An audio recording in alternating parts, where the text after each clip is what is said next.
minutes to go. Can David Coulthard do it? Yes! Frentzen takes pole! Frentzen takes pole with 9 seconds to go. The World Championship is wide open. It's going to be a great, great race.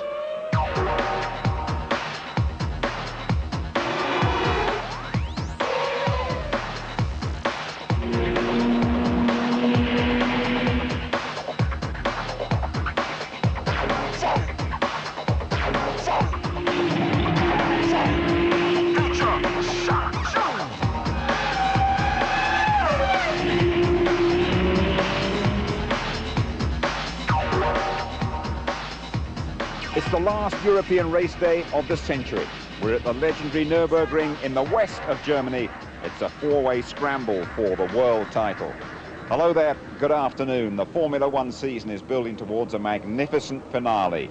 There's a Finn, an Irishman, a German and a Scot who all believe they're going to be world champion. Now, racing in Europe at this time of year has its drawbacks. The weather, as you can probably see, is very unpredictable. But the rain gave us the best qualifying session of the year. It even contained a pit stop. James Allen reports. Hands up who thinks Heinz-Harald Frentzen is going to win the World Championship. What may have seemed fanciful a month ago is starting to look more possible by the day. The German came out on top after the most chaotic and exciting qualifying session since France. The weather was the random factor. The track was wet at the top of the hour, and many drivers put in a banker lap, just in case the weather got worse later on. It didn't. Instead, the teams were forced to gamble on timing their runs to be out on the track when it was at its fastest. It was compulsive viewing. Is it going to be a Jordan front row? Yes, it is at the moment, because Damon Hill is in pole position. Ferrari opted for the harder of the two Bridgestone tyre compounds, which meant that Irvine could do a sequence of laps at the crucial time.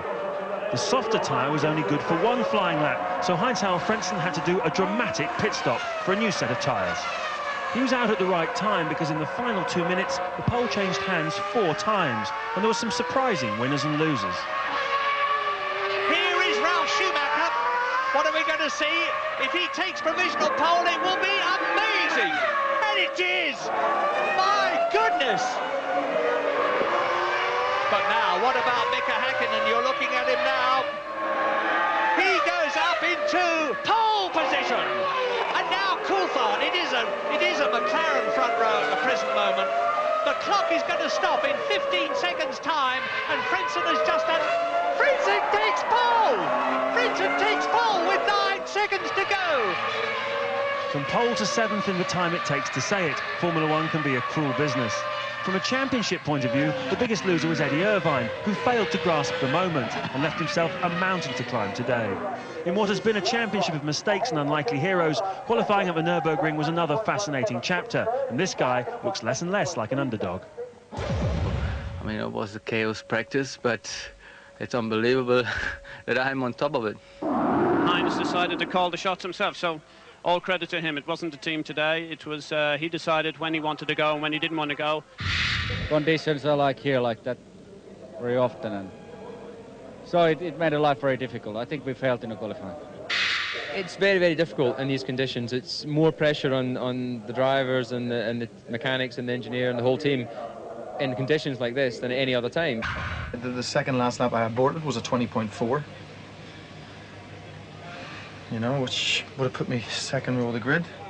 If you get a time early on, you know you're going to get bumped down, and my time came early on, and then my next lap I got traffic, so I just had to sit and watch myself drop down the grid. But it's great that Heinz is on pole position. I mean, everyone is really buoyed up in this team now, and everyone's feeling very positive.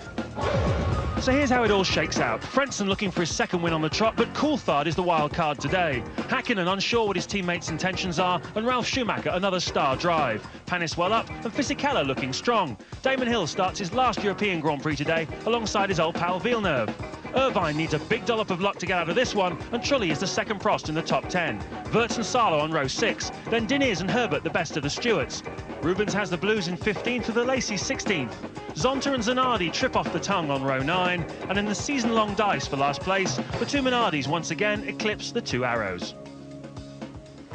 And so that means Frentzen on pole at home, a genuine threat to the front two. Coulthard probably needing a win, otherwise he'll have to support Häkkinen's challenge.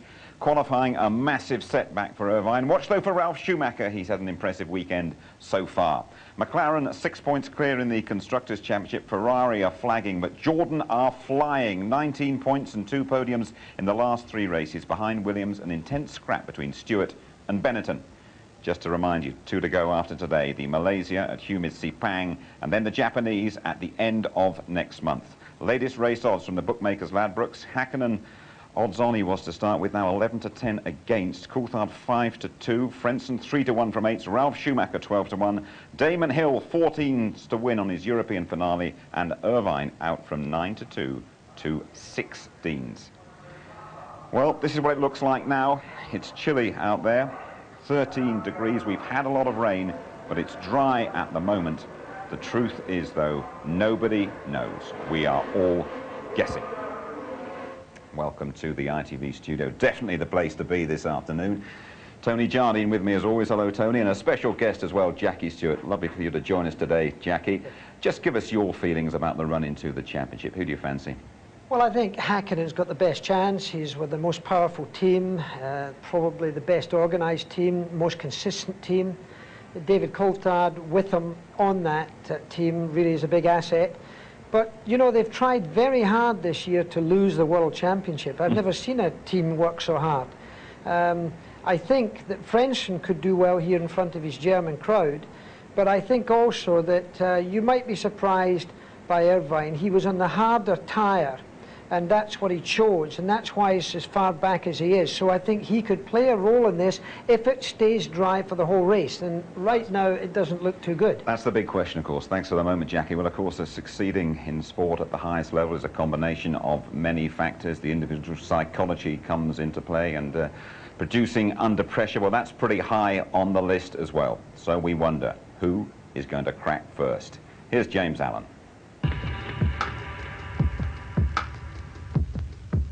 Pressure.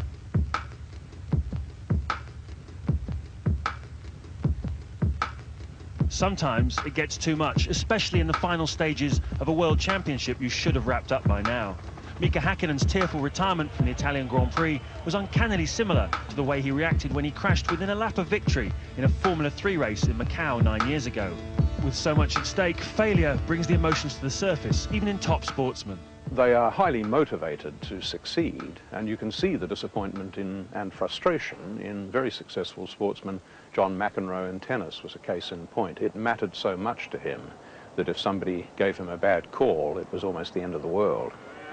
I think sportsmen are in a highly competitive situation, which is really a simulated battle, and they're so hyped up that their emotions are already very close to the surface and can easily spill over into relatively uncivilized forms of behavior like aggression or perhaps crime.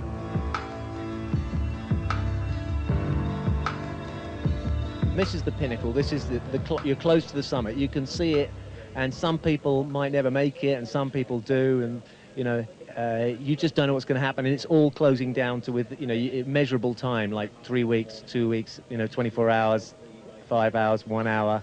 You know what I mean? It's the pressure builds, and your whole life could hinge on one event. It's never over till it's over, and a lot can happen. But you could have been going backwards in your points tally, or you could have been going forwards, and it's always easier for the guy who's going forwards, who's catching the other guy up, because you have the momentum and the belief that you've got nothing to lose. You're second already, so the other guy's the guy who's got sleepless nights. Frentzen was my teammate for 2 years, and he's very mellow. It seems like nothing perturbs him, nothing. He doesn't get on a high, but doesn't get on a low either. So that could be very, very good for his championship fight. Mika is a very tough player. We saw in Monza. Behind that facade is a man who feels everything, and he's really emotionally involved with what he's doing. David, desperately wants to be there, but he hasn't got there yet. Eddie feels like, it gives the impression that he hasn't got a care in the world, and, he's got nothing to lose. But I'll tell you, he wants to win that championship, and he knows this might be his one and only opportunity. Well, Jackie, you've got Eddie Irvine in your new Jaguar team next season. Has he got it up there, the mental toughness to do it this time? I think he has, and I think he's been well trained for it, being with Ferrari, because the emotions within Ferrari are very extreme, and I think he's had to suffer a lot having the culture of Michael Schumacher with the Ferrari alliance very much focused on Schumacher himself rather than Eddie. I think mind management is the most important thing of all. When I saw Schumacher, for example, getting out of his car there after he ran into the back of Coulthard and really wanting to go and get at Coulthard, that was really a bad sign for me, because he's not in control. Emotions are the most dangerous things, particularly in a racing car.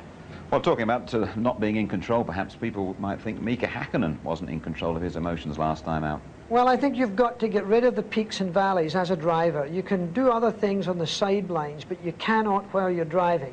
And I think the sports psychiatrist and psychologist has a lot to do within motor racing. We don't have trainers. We don't have people like we have in tennis or golf or football. These fellas are allowed to go out there and try and manage it on their own, and it isn't easy. Can I nail you down for one name from the four to lift the title this year? Mika Häkkinen. Okay, you got the name right. That's fair enough. Don't ask me to spell it. No, I won't. All right, okay. A new name in Formula One, but a very familiar name to a lot of people, is Jaguar. Yep. And you're going to be part of that Jaguar team when it arrives next season. British Racing Green in Formula One, eh? It's very exciting, because I think Jaguar as a brand has an immense amount of passion to it. Maybe Ferrari's got a great deal of passion, but Jaguar also, even though they've never been in Formula One before, so it's going to be a very important entry to Formula One, and I think it'll be a great asset. So we're looking forward to the car. It's not going to be exactly as you see it on screen. It's going to be a little different than that, but nevertheless, I think it's going to be a great big boon for Formula One for bringing in a new audience too. Nevertheless, I can remember you starting out with us in Melbourne in '97. I mean, you must be a little bit sad that the Stewart name that you built so hard to get to Formula One is going to be wiped out. Ironically not. I mean, really? I'm very compartmentized in my life, and I think it was a part of my life we worked, Paul and I, very hard to create. And we did it, and we're very proud of what we achieved, but we had to move it on if we were going to be competitive with Ferrari and McLaren, for example. To do that, we needed to step up. Ford Motor Company were the people we went to. They're creating the money and the support that we can get our team really up to the top end. How big a part are you personally going to be of the new team, Jackie? I'll still be chairman and still will be chief executive officer. The team will run out of Milton Keynes, and the management team we have there will continue as before. But obviously, hopefully, we're going to get help from our parent, not only in technology and money, but also in ways of doing things. Your team briefly has got a bit to do this afternoon, hasn't it? Pardon me? Your team has got a bit to do this afternoon here. It has. We're too far back. We made a choice of going with a hard tyre, as actually Ferrari did also. So I think what's going to happen is, if it were to stay dry for the whole race, we won't do badly. Okay. But the chance of that happening is remote. I know you've got to return and get over there to the grid, but before you go, I know you're very keen to deliver a special message, Jackie. There's a wee boy called Tom down in North Devon who's not at all well. Tom came to see us at Silverstone, and I hear you haven't been so well in the last few days, Tom. Really, from all of us in the Stewart Ford team, a big hug, and you keep trucking. Well done, Jackie. Listen, we appreciate your presence here today, and good luck this afternoon. Thanks for joining us. Thank you. Okay, then. Well, now the latest episode in what has been a very popular series indeed, Martin Brundle's F1 driving school. Now, you might have listened to Murray and Martin doing their commentaries and hear them talking about oversteer and understeer. This one's for you, then.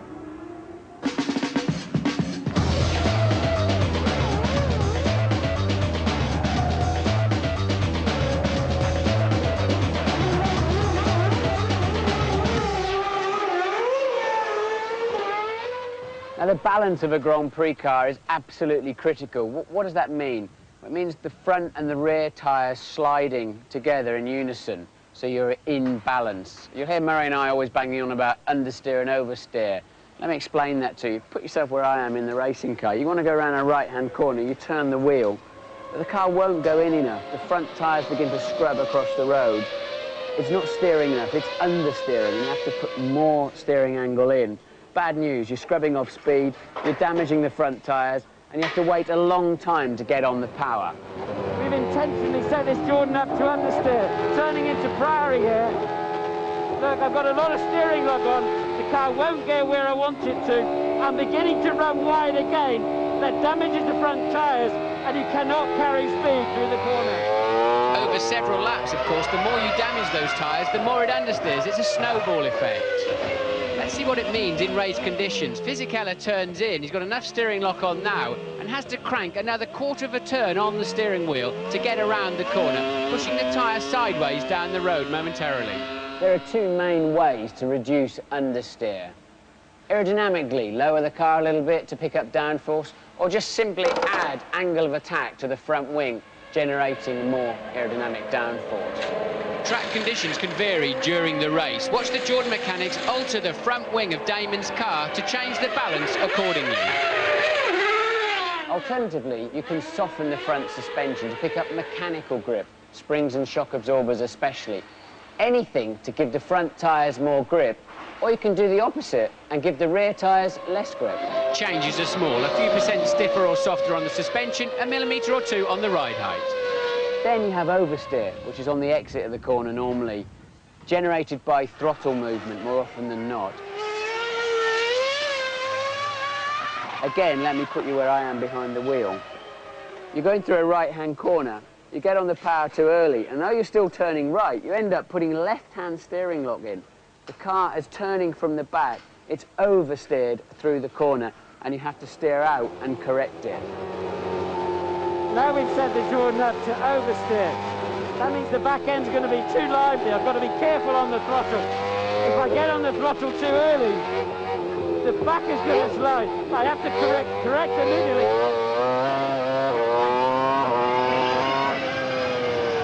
And as soon as you have to lift the throttle, you've lost time.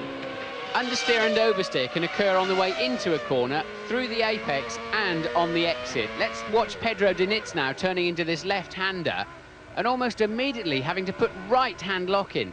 That is serious turn-in oversteer, then mild understeer through the apex. So what can you do to fix the oversteer? Well, the first thing you can do is try and drive more smoothly, be more progressive on the throttle. But if that doesn't work, you've got to start adding rear downforce, putting elements into the rear wing, into the cascade, giving you more downforce, pushing those rear tyres down. Or, for more mechanical grip, soften the rear end a little bit, spring, shock absorbers, anti-roll bar. Or, conversely, you can give the front end less grip. That can also help the rear.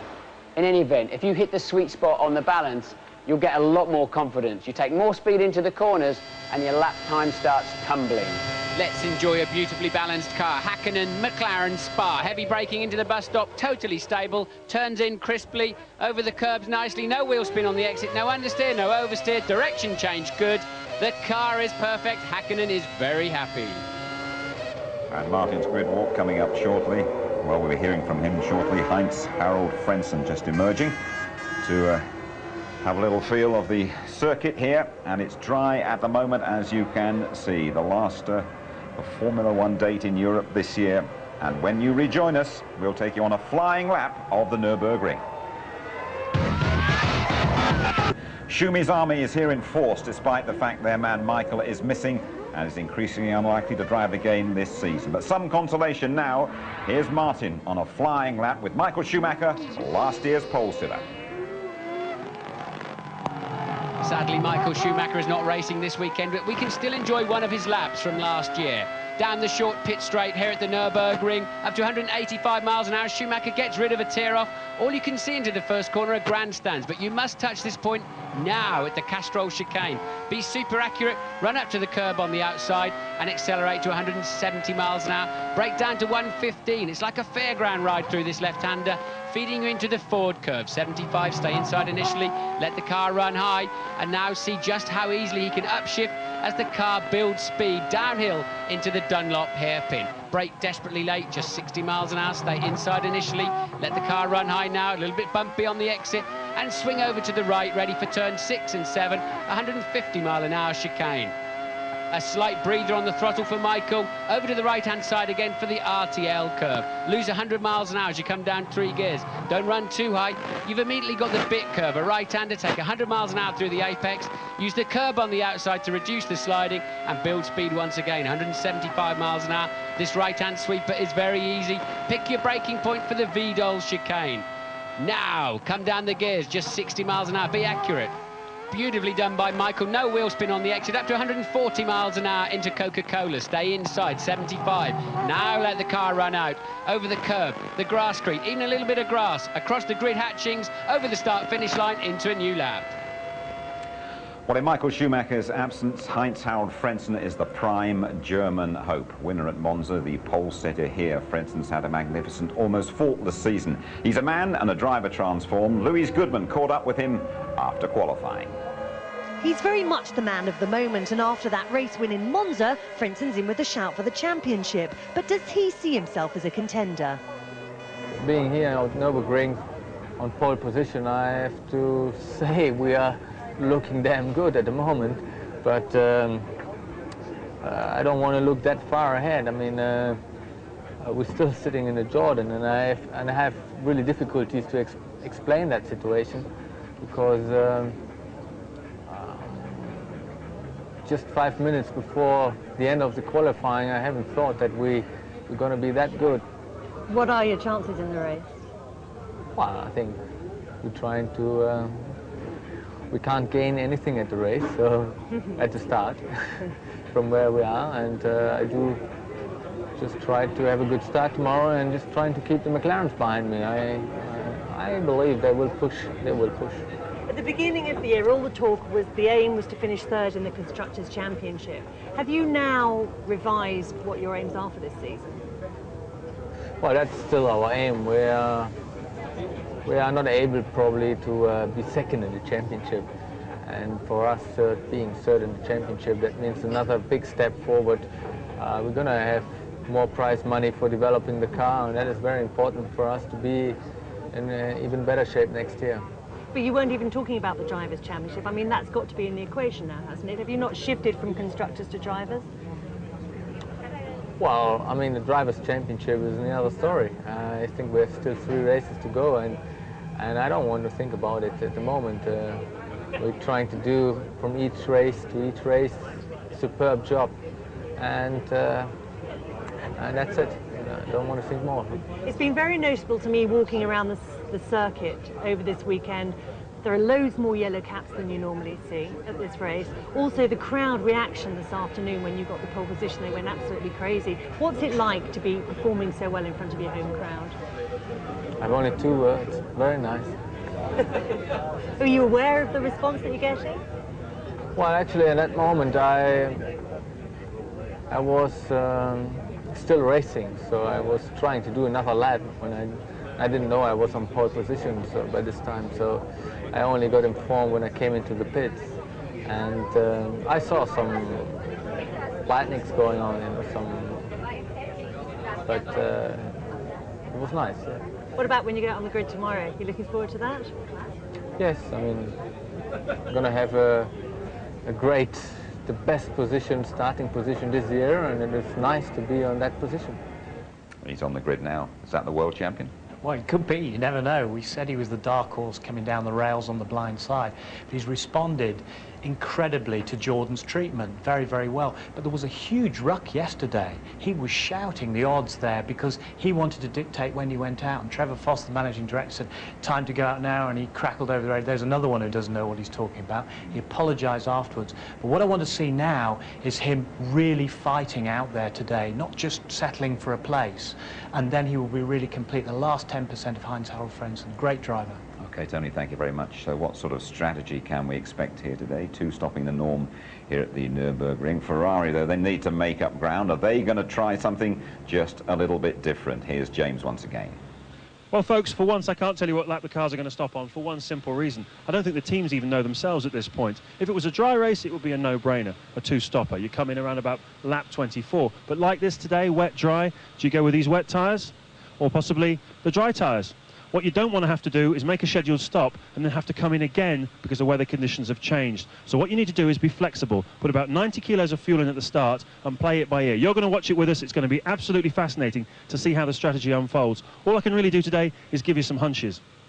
Irvine, to fill the car with fuel and run a very, very long first stint. He's on the harder tyres. He can afford to do it. And Frentzen, him and the McLarens will match each other for strategy because he wants to match their pace too. A lot of guesswork going on around here. Best guess that from James Allen. Okay, let's have a word with Damon Hill very emotional day for him, this one, his farewell to European F1 racing. A little bit further down the grid than you would have liked to have been. What can you do from here? Well, I can do quite a lot. The cars that are ahead of me, I think, might not have been there if it hadn't been for the wet session. But I'm quite pleased to be here because when it's a dodgy session like it was, you could always end up on the back, you know. So I'm not too disappointed. I'd like to have been up where Heinz is, of course, but I've been happy with the car this weekend. I've enjoyed driving it. Any worries about the first corner? Always the same problem with the first corner here, but I'm on the good side of the grid, so you never know. I could be in the right position here. Good luck. Yes, good luck to Damon Hill. Ricardo Zonta with plenty to do, starting 17th in the VAR. I think we can go down live now, down there to Martin. I think you got Michael Schumacher down there last year. Martin, who's your target this time round? I'll talk to anybody, you know me. Welcome to the grid, everybody. They won't all talk to you, though. Well, that may be the case, but we can live with that. If you join me on the grid in Monza, you'll remember the grandstands of people in the colour and the flags, and it's completely different here. Keith, show them. You've got a hotel, a museum, and there's the commentary box. Hello, Murray. We'll see you in a minute. I hope you've recovered from that exciting qualifying session yesterday. There's 4 contenders now for this World Championship, and the same atmosphere's down there on the grid. Everybody looking at the sky, what's it going to do? Slightly looking over their shoulder, what's going to happen? And Irvine, this is very unusual. Irvine, late to the grid, that's not so unusual. Been taking wing off. I think a lot of the teams going for a dry setting, staying in the car, not even getting out, and very much, I think, trying to get his head into this race, because he's 9th on the grid, 5th row. Doesn't sound very much, does it?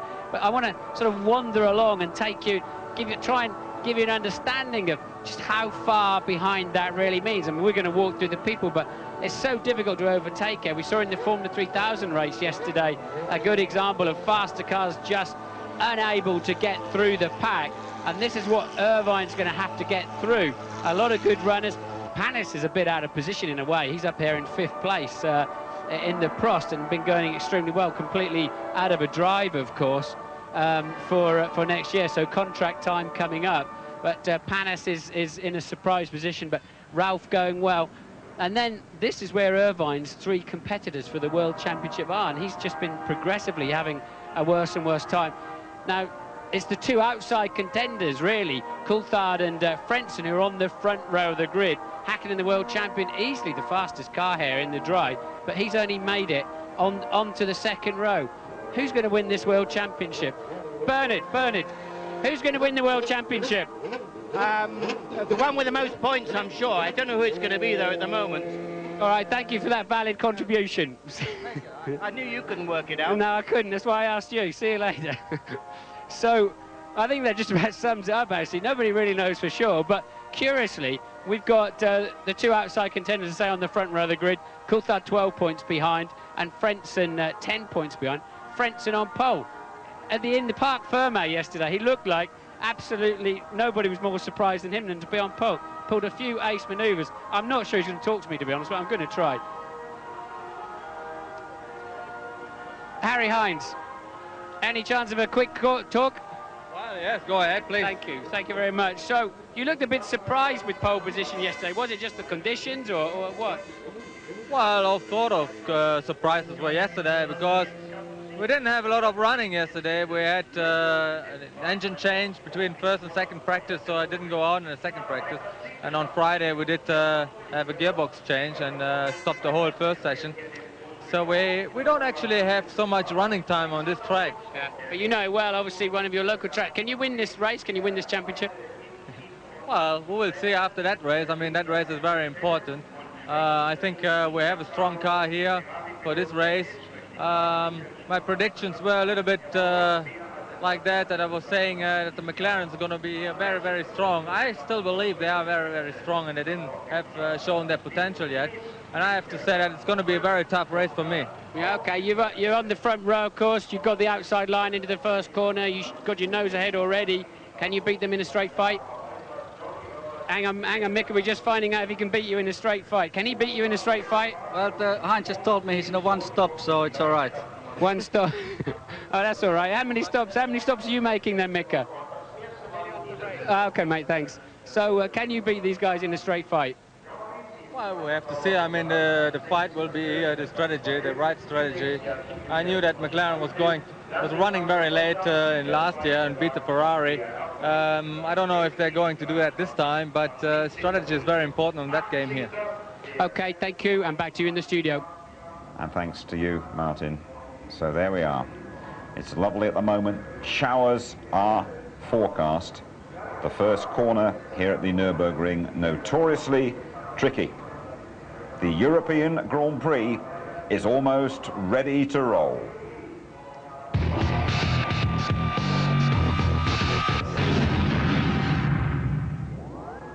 Still dry at the Nürburgring. They're on the grid for the European Grand Prix. We have a competition coming up after the race, but now let's have a chat with Murray, shall we? I tell you what, Murray, you never cease to amaze us. We know what you were doing last Sunday.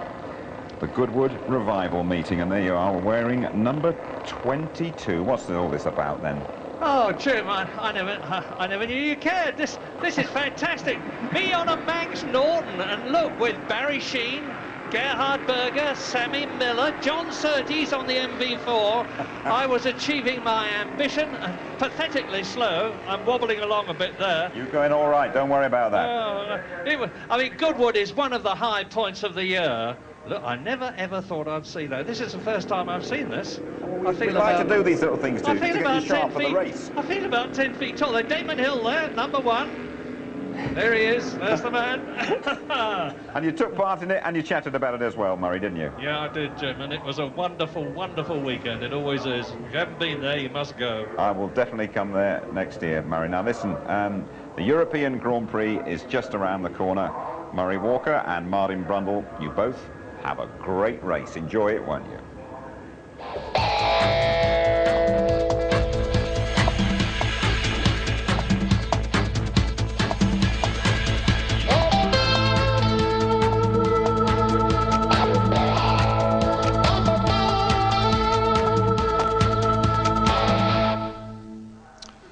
Well, hear this from the Nürburgring. This is the official weather forecast.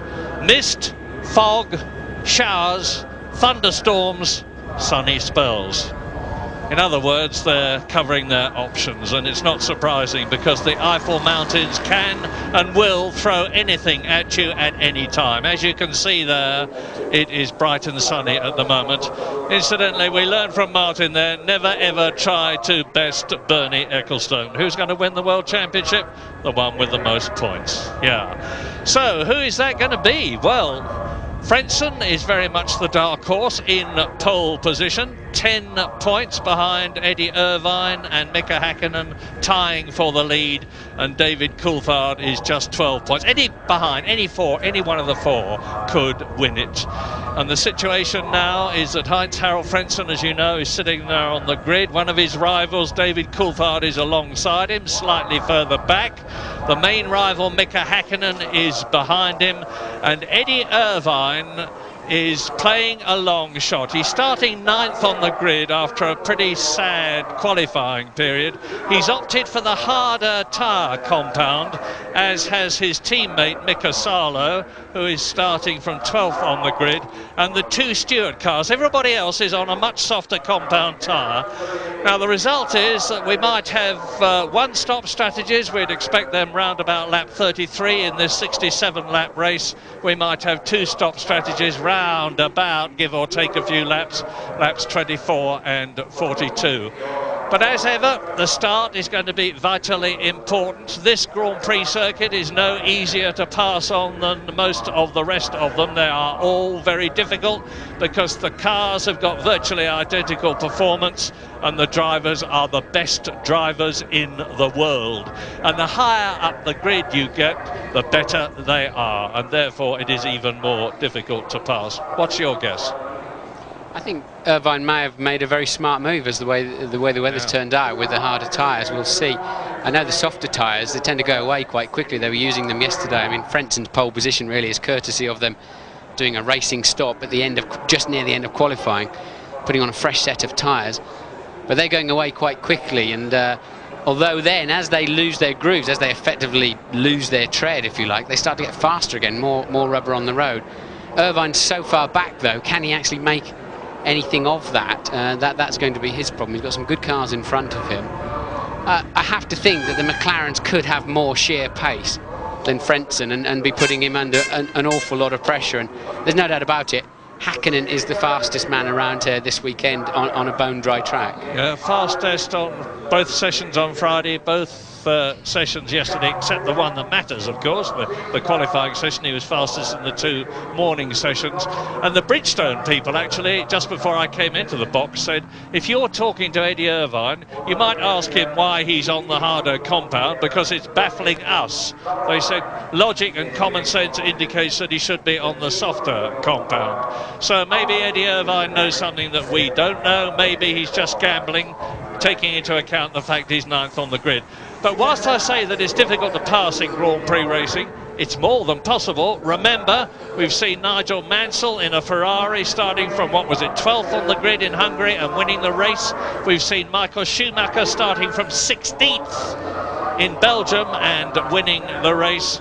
So expect anything to happen in this race, and it very likely will, especially weather changes. I love the psychology of Hakkinen on the line there, coming to find Heinz Harald to shake his hand. It's we're friends, aren't we? It's a very clever move by Mika, and then throws in the line of, well, I think I might beat him. He's on a one-stop strategy, which immediately makes Frentzen start questioning his strategy, whatever he's chosen or whatever. A nice, apparently friendly little move that will just put a few doubts in the mind of the competition, and something he used to, I think, great effect on the grid in Suzuka last year when he took the championship from Michael. Yeah, but let's not forget that there's all sorts of emotions boiling under that seemingly placid Finnish exterior. As I saw at Macau in 1990, you saw it earlier on, and as we saw last weekend, the weekend before last in Italy. So, any moment now, because this is the formation lap. I'm just saying to Coulthard, I'm amazed how much rubber there is down on the right-hand side of the track off the start line. So I don't really see those on the right-hand side, because it's completely off the racing line. I don't see them having a particular disadvantage in the charge down to the first corner. But there is one point to be as you turn into that first corner, the Castrol S, and there's no room for anybody else, and it's slippery on the outside there, and the scene of many an incident in the first corner, although we've seen the drivers impeccably well behaved this year. But remember, was it last year where Ralf Schumacher took Michael out of the race? I think it was here, and in reality cost him the World Championship at that point. You know, lots and lots of people have been going off in practicing and qualifying at that final chicane before the last corner. Turn 13 on the track. Yes, it was 2 years ago. Of course, the two Schumacher brothers ran into each other. So a tricky corner, tricky first corner, and the rest of the lap, a very sweeping. Yeah, it's quite dark out there, isn't it? It's a very sweeping lap, and very difficult to really make up time on your enemies around here. But this corner is very, very critical. If you can come out of that one well, the bit curve is a long sweeping right-hander downhill curve there into the Vidal chicane, a big braking area, and if your car's faster through there and better under braking, it is a clear overtaking opportunity. Well, remember, Heinz Harald Frentzen in pole position, which he certainly was not expecting to get, has got everything to gain and nothing to lose in this race. Psychologically, he's on a high. There is Damon Hill riding in 7th position behind Giancarlo Fisichella. Now, those curbs we just saw Damon bounce across, we've seen 3 cars lose their front wings there this week, where they're damaged going across the curbs and then fall off down the pit straight when they get over 150 miles an hour as the downforce arrives with a vengeance. So they can't go through there too hard. You'll see cars leaping across them in the race. They need to be careful. But if you're going to outbrake yourself and miss that chicane, you've really got to miss it properly and go diving across the grass. If you try and half-heartedly go around it, you will damage the underneath of the car, and I think you're going to see some of that through the race. So Heinz Harald Frentzen leading the race away, pole position for only the 2nd time in his career. Enormous responsibility, the yellow Jordan. Yeah, Hakkinen's a long way forward in his start box. He's right on the very, very front edge of the zone that he's allowed to be in. You can see him there, 3rd on the grid.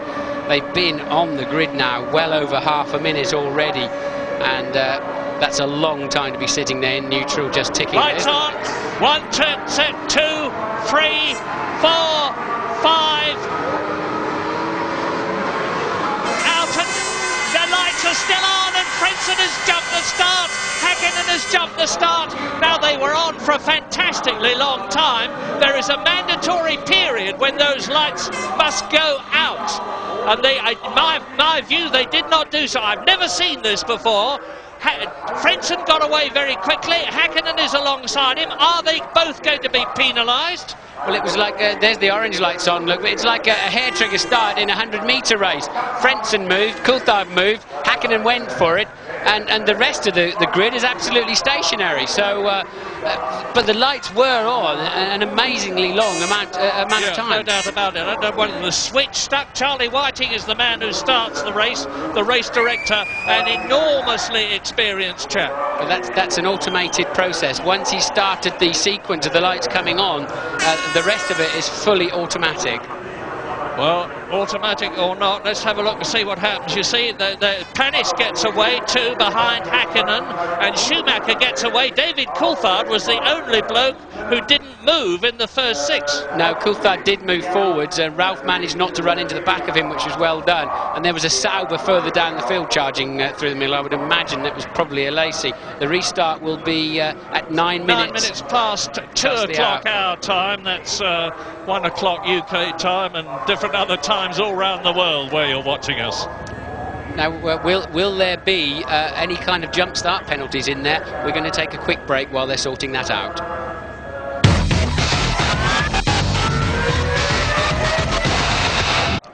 Now, we've seen a replay of the starting formation. The people at the back seem to be taking a long time to get into position, but the procedure should allow for all that. All I can tell you at the present moment is that the restart is going to be in 2 minutes, just under 2 minutes' time. There'll be another formation lap, of course, and as far as I know, subject to official correction, the race will still be over the previous 67 laps, because they've just done the one formation lap. So I think they'll reduce it by a lap and do another formation lap, so the next formation lap will constitute the first lap of the normal race, I think, Murray. I doubt they will have been allowed to refuel on the grid. No, they haven't been, in which case the race distance would be 66 laps, and the half distance for that one-stop strategy, if they come in round about that time, would be 33 laps. But again, we just don't know. You heard James Allen saying earlier on that there may well be a long stint, and we've got news from James in the pits. Yeah, Murray, the race will be 1 lap less, exactly as Martin was saying. I just talked to Ross Brawn. I said, what's the rule on this, Ross? He said, well, first of all, you can't jump an aborted start. So anybody at the front who jumped the start, they won't be sent to the back because that race is effectively annulled. Somebody had their hand up. We think it's somebody at the back of the grid, but obviously when the grid pulls away now, you will see, and it looks like it might, well, I can't tell you. You get the wide view of it, you look who it is that's being sent to the back of the grid. OK, well, the people at the back of the grid are Pedro de la Rosa in the arrows and his teammate Takagi, who are on the 11th row. And on the 10th row, the two Minardis, as we look at... Oh, it's probably Marc Genet. Yes, I think you're right, Murray. I think it's Genet who's going to be effectively put one row. Yes, it is. Yes, there's see the yellow flag being held by the second car up from the right-hand side. That's Marc Genet, who I assume caused the problem in the first place. Yes, he must have had his hand up right at the back of the grid. We didn't see waving yellows on the start. I certainly didn't. And then I think what happened is the front guys triggered each other to go, as I say, like a 100-metre race. But Ross is quite correct. You can't be guilty of jumping a start that hasn't actually happened yet. Well, I don't know. Here we are. Here's another look at it. You see, there we are. You can see Marc Genet at the back, and he's on the left-hand side as you look at the screen, on the right-hand side if you were on the grid, last but one. Anyway, we rejoin the second formation lap. That's Damon Hill there going round in 7th position, and you can see from the lack of sunshine on the track that there's heavy cloud over the lowest point of the circuit there. That is the long double right-hander hairpin. Yes, often as you're just about to clunk the car into first gear, you can't have too many revs on, otherwise it makes it difficult for the gearbox. But if you haven't got quite enough on, as the car, as I say, very much clunks into gear, that first ratio from neutral can often be the trigger point to stall the engine. We're riding with Wurtz now. Jarno Trulli should be ahead of him. Incidentally, the Prosts have gone very well. Olivier Panis is starting in 5th position on the grid with a new evolution of Peugeot engine, which seems to be suiting these conditions very well. As usual, the German spectators are firing off the firecrackers to signify their excitement, and they're no more or less excited than I am, I can tell you. I'm expecting this to be a real humdinger of a European Grand Prix here at the Nürburgring, alongside which is the fabled 14.5-mile Nordschleife, the original Nürburgring, the greatest circuit in the world. Damon Hill looks ahead, and he sees in front of him Giancarlo Fisichella's Benetton, which is going to form up on the right-hand side of the grid. Damon will be on the left. This is Frentzen again rolling into pole position for the 2nd time this afternoon. So when you look at the grid, it will be Frentzen in the yellow Jordan. There he is, pole position. Alongside him is David Coulthard, worrying time for team owner Eddie Jordan as we join again Wurtz. You can see them in the background. You just saw Zanardi coming into position. He's only in 18th position in the Williams. The last two, now let's look at it again. Let's hope those lights go out quickly this time, 3 to 7 seconds after they have all come on. Yes, they're already 36 seconds on the grid now. It's too long. They've got to get this down to under half a minute. Come on, go this time. Yes, nice one, Frentzen.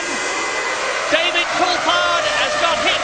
Mika Häkkinen coming up alongside him. David Coulthard is blocked by Frentzen. Häkkinen moves up into 2nd position.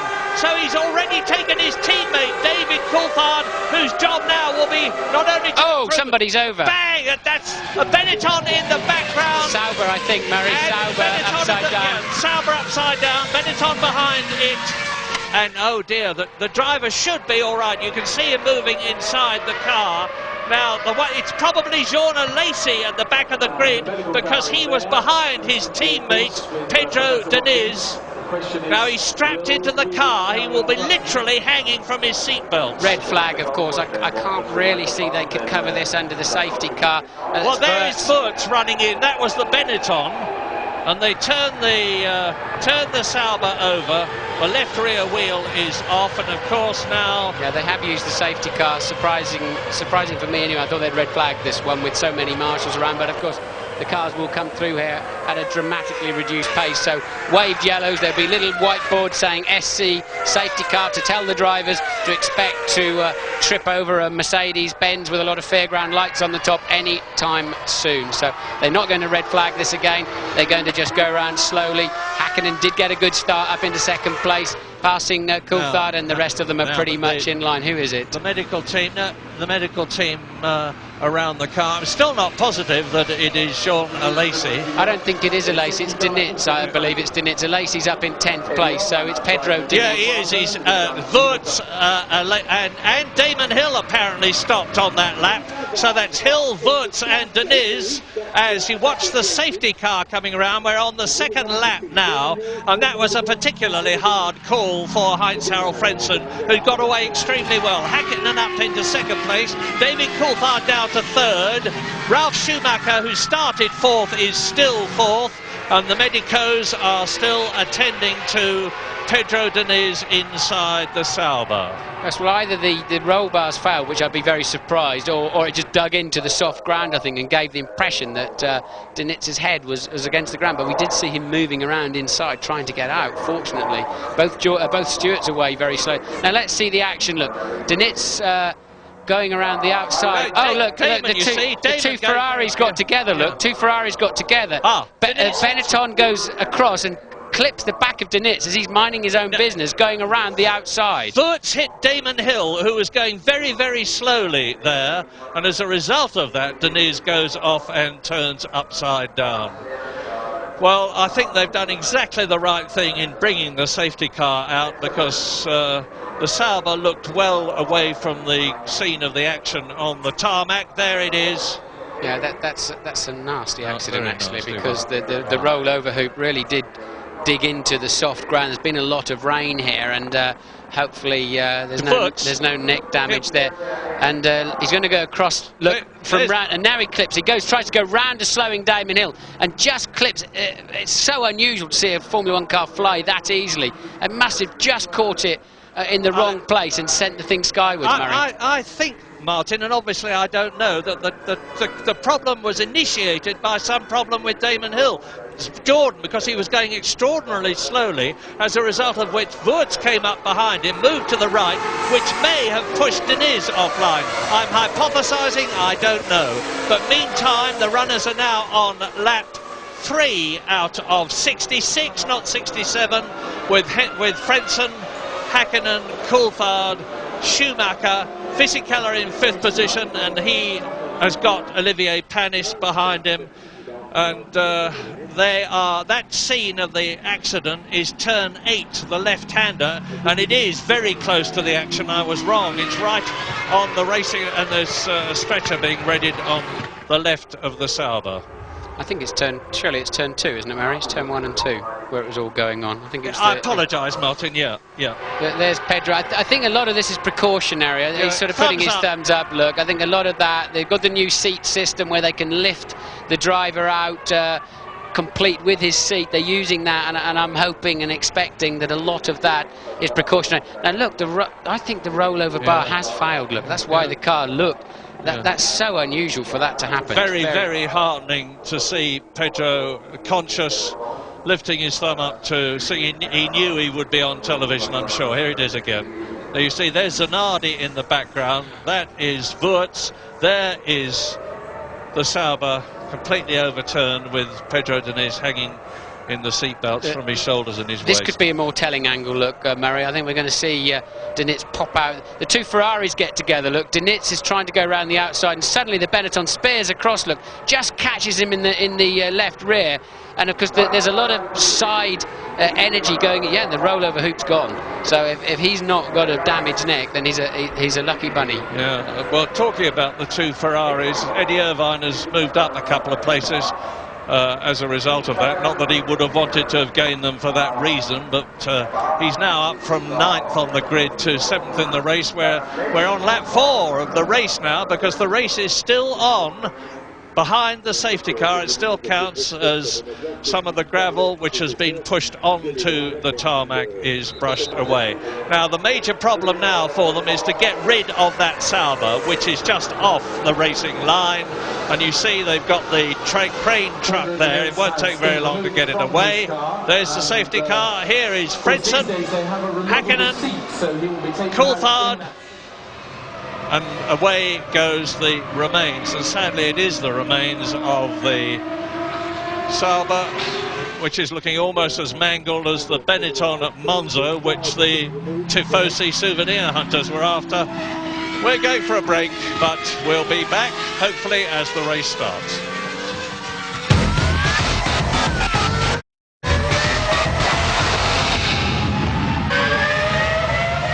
Lap 5 out of 66 at the Nürburgring. Dark clouds overhead, which signifies the feeling on the track after Pedro Diniz is being removed in the ambulance.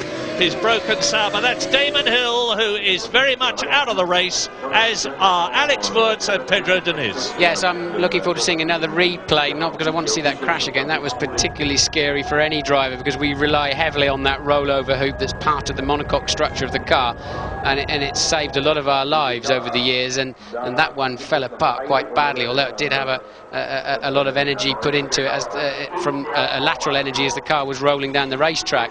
But I think Hill probably had some kind of technical problem. It held the two Ferraris up, and then they were all tripping over behind. Wurz had to avoid the two Ferraris, speared right, and just caught the back of Diniz's car. I think that's what's happened. I'm sure we'll get another chance. That is exactly my reading of it. I believe, I don't know, that whatever Damon Hill's problem with the car was triggered the whole thing by slowing down at a very critical time.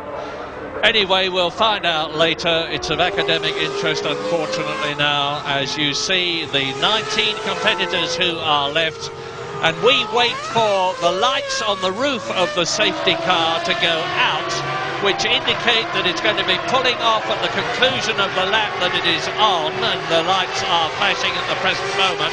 I can't see any reason at the present moment why it won't be pulling in very, very soon indeed, because we've seen the marshal sweeping the track. We know that Pedro Diniz has been taken away, and the safety car, I can tell you for sure, is coming in this lap. So we're on lap 6 now. It's a 66-lap race. There's going to be 60 racing laps as opposed to these formation laps behind the safety car. These 3 lines sum it up on the computer, really, that's on the pit wall. It says restart will be at 14:09. So, of course, that was the problem when the lights didn't go up because somebody had his hand up at the back of the grid. Then it says safety car deployed. And then finally safety car in this lap. That's a pretty that's a lot of action for the first 5 laps of a Grand Prix. Yes, the race should have been running 23. Well, it has been running nearly 23 minutes, but not in proper racing conditions. Soon will be. Now, is Mika Häkkinen going to be able to get past Heinz-Harald Frentzen, or will the German be able to maintain his advantage as they start lap 7 of the European Grand Prix, which is going to be so critical to the 1999 Drivers and Constructors World Championships. They're coming up to turn 8 in this 13-turn circuit now. Now turn 9, and then they drop downhill a bit to the bit curve. That's the right-hander that they're approaching now. Then they climb up to the Vidal chicane from at racing speeds about 180 miles an hour, break down to 60 to this chicane that has caused so many problems in the past. Crucial start there for Häkkinen, getting ahead of Coulthard into the first corner. Coulthard's, I suspect, not going to be allowed to come back at him, as now Frentzen is the pace car himself. No. He then takes over the end of this lap and controls that speed, and nobody can overtake until they pass the start-finish line. Nobody. That's it. So Frentzen leads, Häkkinen, Coulthard, Schumacher, Fisichella and Olivier Panis, and David Coulthard is having a look as Panis challenges Fisichella behind Schumacher. Now this proves to me, or indicates to me, that there are certainly no team orders in the McLaren team this race, because look at the way David Coulthard was trying to find a way past his teammate Mika Häkkinen. They are both in the running for the World Championship, and of course this has helped Eddie Irvine in a way. You can see the red Ferrari in the background there, 7th position behind the blue Prost of Olivier Panis. Round the Dunlop curve, the hairpin climbing up towards turn 6, underneath the bridge, and then on to the highest part of the course, and it's still Frentzen, Häkkinen, and I think this race is going to be decided on strategy. Mika Häkkinen is going to have a very considerable job to get past Frentzen on performance alone. The German, Heinz-Harald Frentzen, is a mighty experienced Grand Prix driver. He's got a new evolution of the Mugen Honda engine in the Jordan, and it's a very powerful one. And just look at the way Ralph and Eddie Irvine scrambles past Olivier Panis. Irvine and the Ferrari are on their way. He's up into 6th position in the points. Here they come. Frentzen leads, Häkkinen second, right behind him is Coulthard. The yellow helmet is Schumacher. There is Fisichella, up a place is Irvine, down a place is Panis. Villeneuve is there, and Mika Salo is in 9th position. The 10th driver is Jean Alesi. Yes, Frentzen fastest man on that lap too, with 2/10 quicker than Häkkinen, so track's a little bit green. Häkkinen, I don't think, has yet found the balance of his car. Probably a long way to go, a little bit cautious maybe, but Frentzen appears to have the pace at the moment, and Häkkinen hasn't shown that kind of blistering speed where he's been half, 3/4 of a second faster than anybody else through free practice. Riding with Ralphie, Ralph Schumacher, Michael's brother, superstar in this year, my man of the year, and he's in 4th position and hanging on magnificently. David Coulthard, meantime, is keeping up the pressure on Mika Häkkinen as we look down at the Jordan, the McLaren, and the Williams in this sun-dappled circuit, which is crammed with Germans and others who are absolutely agog at this race, with every good reason.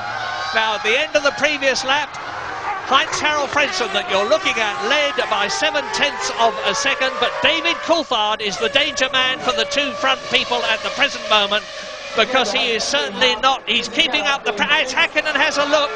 Now I can tell you from the Formula 3000 race yesterday, when the two front contenders, Jason Watt and Nick Heidfeld, were absolutely together for the whole race, with Heidfeld trying to find a way round, the passing is terribly difficult. But again, I'm absolutely enthralled at the way that Ralf Schumacher in the vastly improved Williams is hanging on. Yeah, Häkkinen gathering speed, took 2/10 out of Frentzen that time, and I think spent the first lap or two just getting a feel for his car, getting the tyre pressures up fully. Remember, behind a safety car, they can drop 5 or 6 PSI. Well, Häkkinen had a failure in Hockenheim with a tyre that was deemed to, and this is Irvine's move on the first lap. Remember, on those harder tyres, so it's a brave move from Irvine, and easily nailing Panis into the Vidal chicane. James, what's happening? Well, I'm down in the McLaren garage, and they were pretty comfortable about Irvine being down in 9th place on the grid, but of course he got himself up to 7th at the start, and now he's in P6. You and I were talking on the grid, Martin. He's on the harder tyres. I'm pretty sure he's filled that thing with fuel. We thought he might be a danger man today if he could get a good start, and strategy-wise, he holds the key to this now. The other teams are looking very carefully at the computers, how much fuel they have in here, when the pit stop windows will be, because he is going to be able to run long, and he can just pick them all off like ducks on a line if he times it right.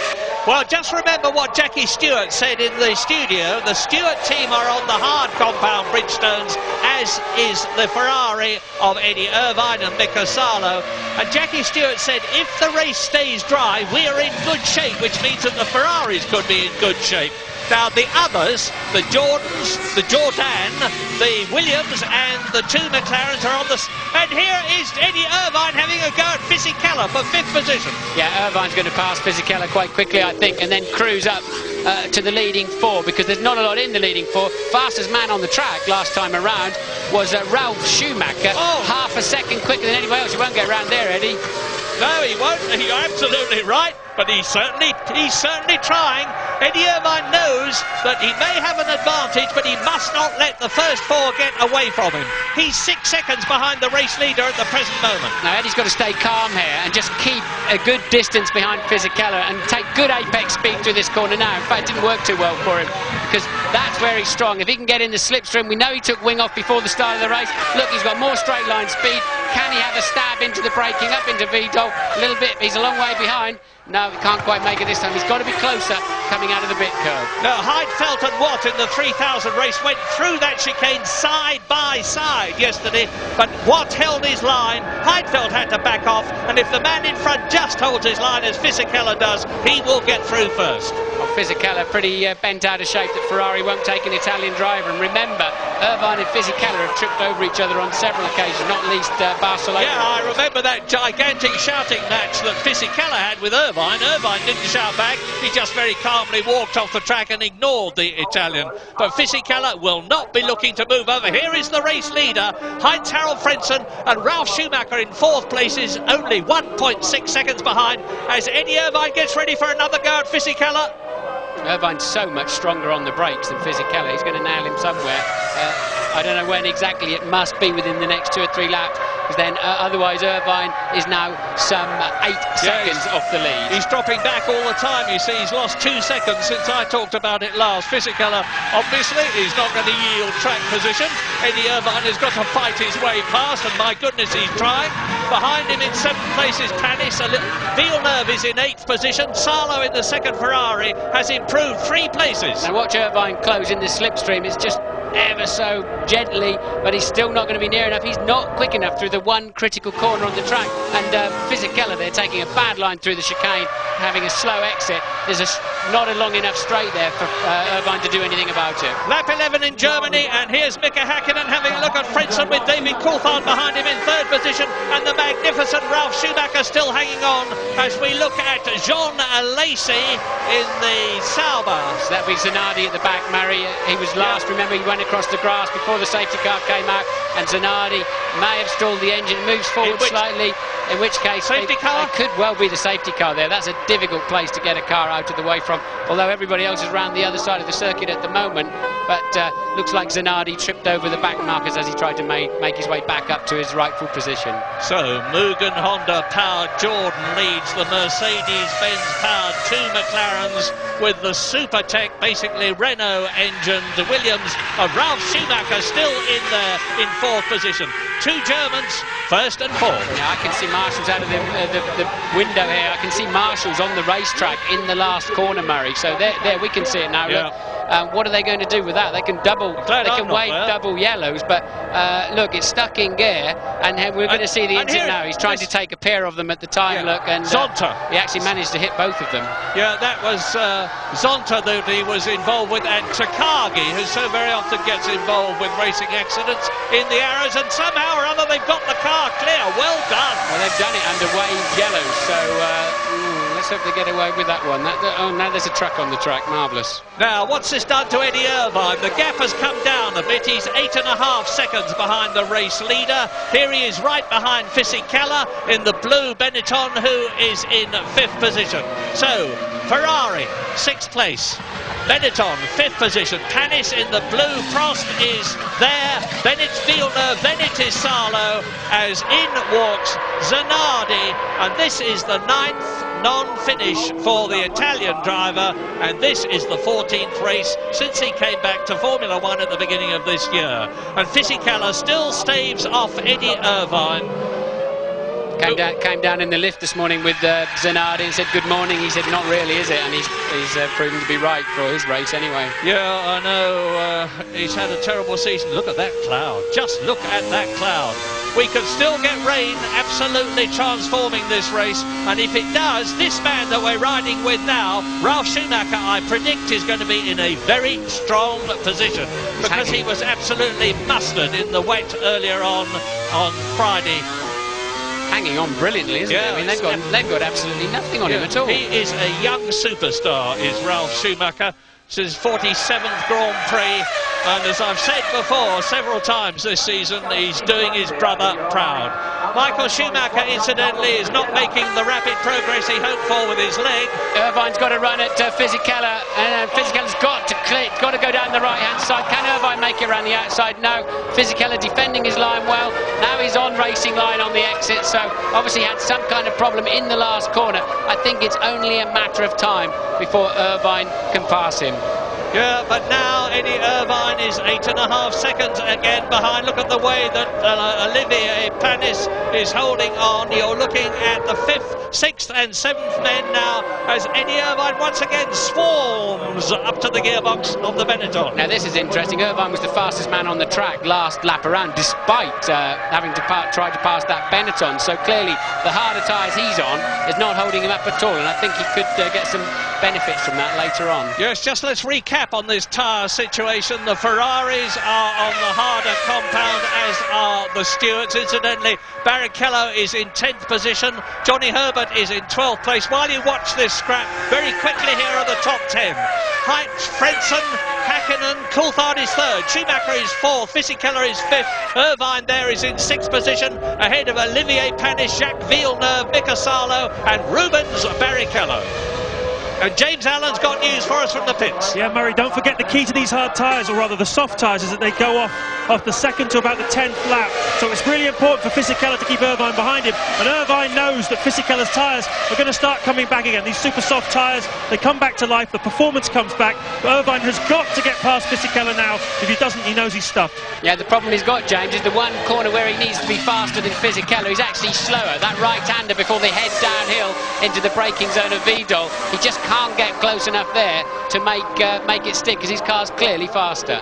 Well, Fisichella is clearly holding things up in the Supertech-powered Benetton. In the Supertech-powered Williams, Ralf Schumacher, who's 4th, is nearly 8 seconds ahead of this battle that you're looking at now.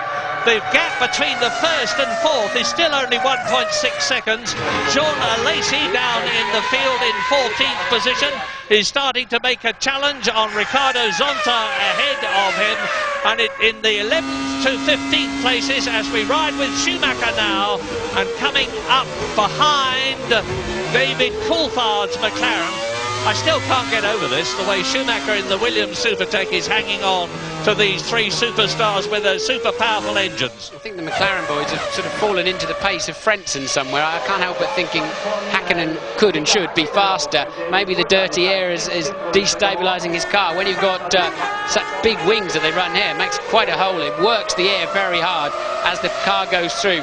And they've tended to all, I mean, the last lap, for example, it was 23.8, 23.8, 23.8, 23.7 for the first four runners in lap time. There's nothing between them. And I think they're all pacing themselves on Frentzen in the lead. Well, in World Championship terms, and we're on lap 16 out of 66 at the present moment, there's still another 50 to go. Mika Häkkinen is on 6 World Championship points. Eddie Irvine in the Ferrari there is on 1 World Championship point. The more Irvine can move up through the field, provided Häkkinen does not get into the lead, the better it's going to be for the Ferrari driver. His teammate Mika Salo is in 9th position, and that down there is the Prost as Fisichella, Irvine, Tanis go round turn 8 and start to drop downhill, and the speed builds up enormously here to nearly 180 miles an hour. 4 times world champion Alain Prost watching his team's efforts. Curious race, a lot of inconsistency. Häkkinen closer than he's ever been coming out of the last corner, but fastest man on the track by a country mile last time around was Jean Alesi in 14th place. I don't really know what's going on. Well, Häkkinen ducking and diving. He clearly thinks, obviously, that if he can get past Heinz-Harald Frentzen, he can get away. But Heinz-Harald is controlling the race absolutely superbly. This is lap 17, and he leads by the distance that you can see visually on the track. Between Frentzen in the Jordan and the 4th car that you can see, Schumacher's Williams, 1.5 seconds. Anything could happen in this race. There's a long, long way still to go. Look at the gap between Schumacher as the battle for 5th and 6th. Fisichella and Irvine goes into the hairpin, and Schumacher comes up behind the others into the chicane. We're with Schumacher now. Coulthard in front, Häkkinen in front of him. Frentzen leads. Look at the clouds overhead, and Eddie Irvine having another look at Fisichella and falling. And Fisichella running wide. Irvine surely must get him this time. Yes. Oh, lucky they didn't touch. So Fisichella clearly having to go so deep on the brakes to keep Irvine at bay, and finally Irvine applies enough pressure to pass the young Italian. Now he's going to be like a cork out of a bottle. Burst free. Go for it, Eddie Irvine. Pull away from Fisichella and close the gap between yourself and Ralf Schumacher, which is 7 seconds. The gap now between Irvine 5th on 2 points and Schumacher 4th on 3 points, 7.2 seconds. No change at the front. Frentzen, Häkkinen, Coulthard, Schumacher, look for Eddie Irvine. Look at the gap between Irvine and Fisichella. Yes, now that'll very much catch McLaren's attention, and I suspect they need to start communicating with their men, because Irvine is going to just scream up to the back of this foursome you're looking at now. Yeah, the hypothesis then, Martin, is that Frentzen could go quicker if he wanted to. I think the two McLarens could go quicker if they wanted to. Umbrellas up. Here comes the rain. Now, is it going to be a short, sharp shower? They may stay out. Remember how Senna used to stay out on slick tyres and maintain his track position because of his driving brilliance.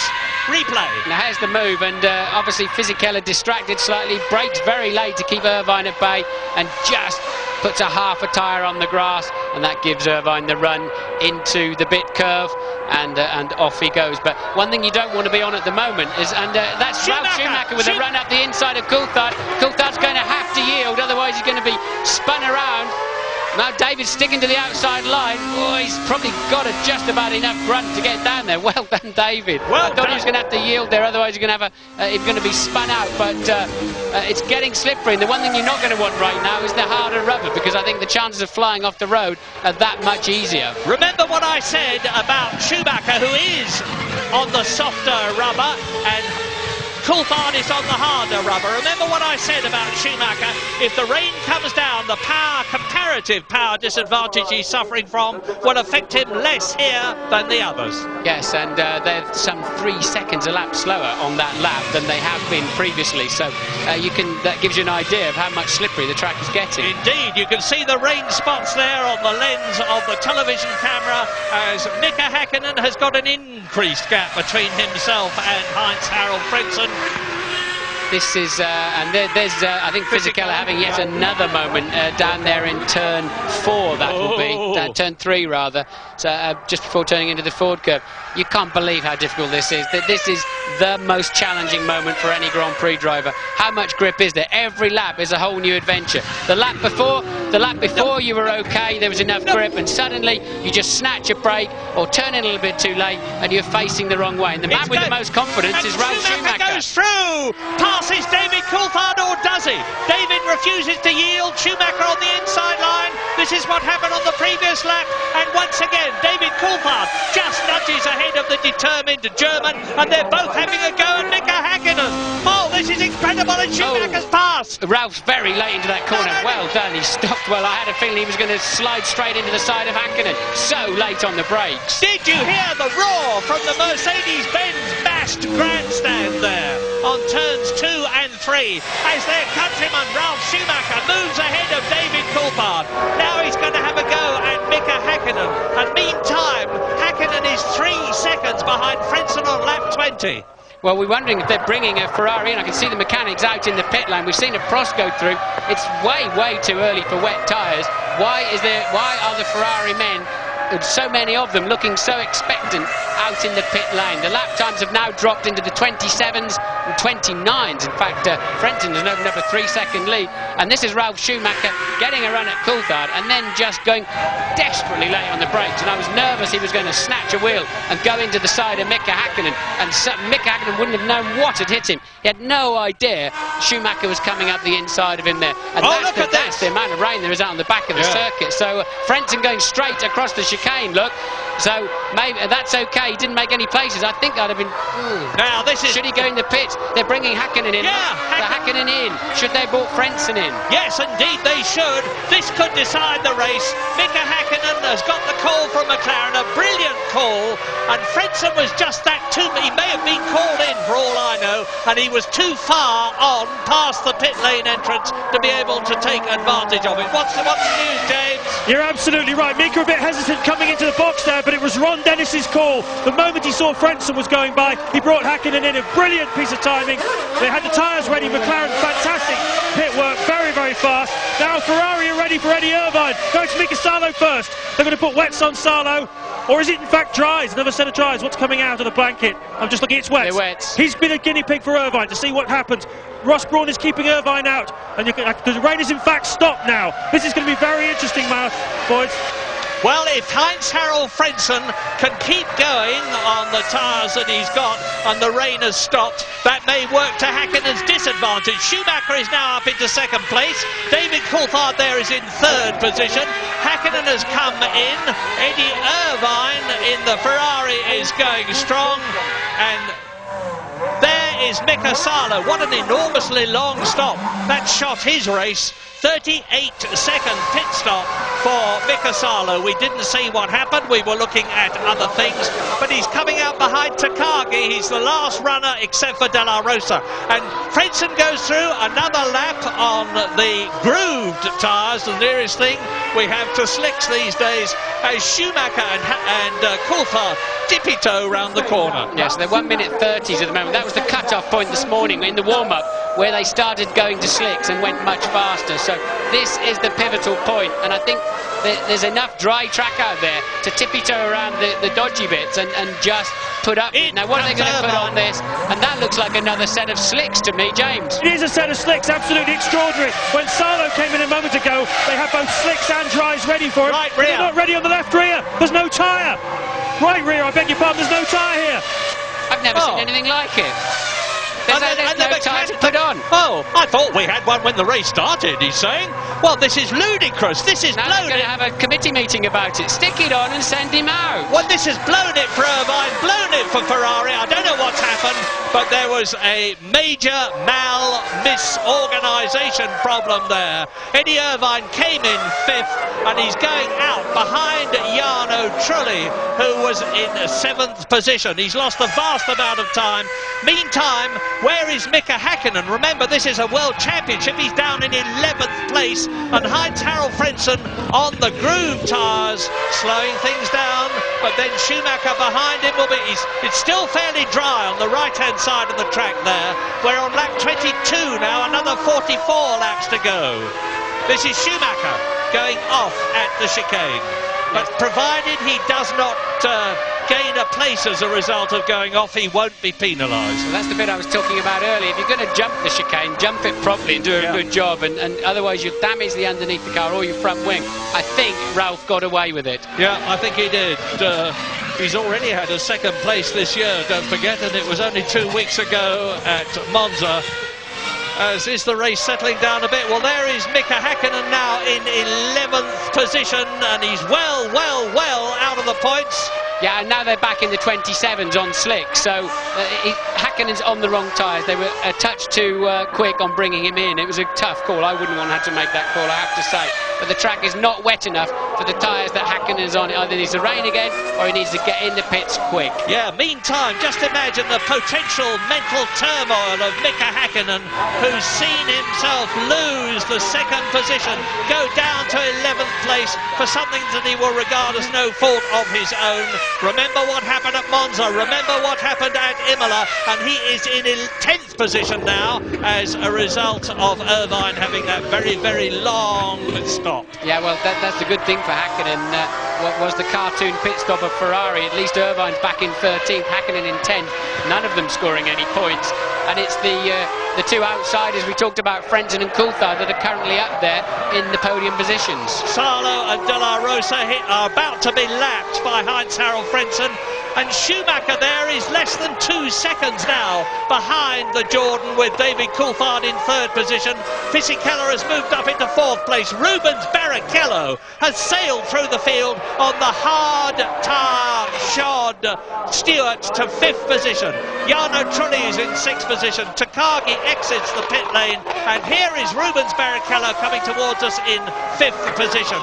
And the fastest man on the track at the present moment is Heinz-Harald Frentzen, and it looks to me as though he is very much in control of the conditions as we watch Jacques Villeneuve 9th, taking turn 1. What an incredible turn-up for the book this is. That's Luca Bader. He's in a very unusual 10th position. Look, Irvine's caught Häkkinen already. Irvine on slicks, of course, Häkkinen on wet.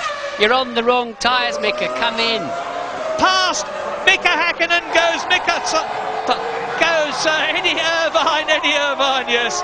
And Mika Salo has a look at Heinz-Harald Frentzen as the German laps the Ferrari. So Mika Salo in the Ferrari comes into the pits to change his tyres. What are they going to put on him?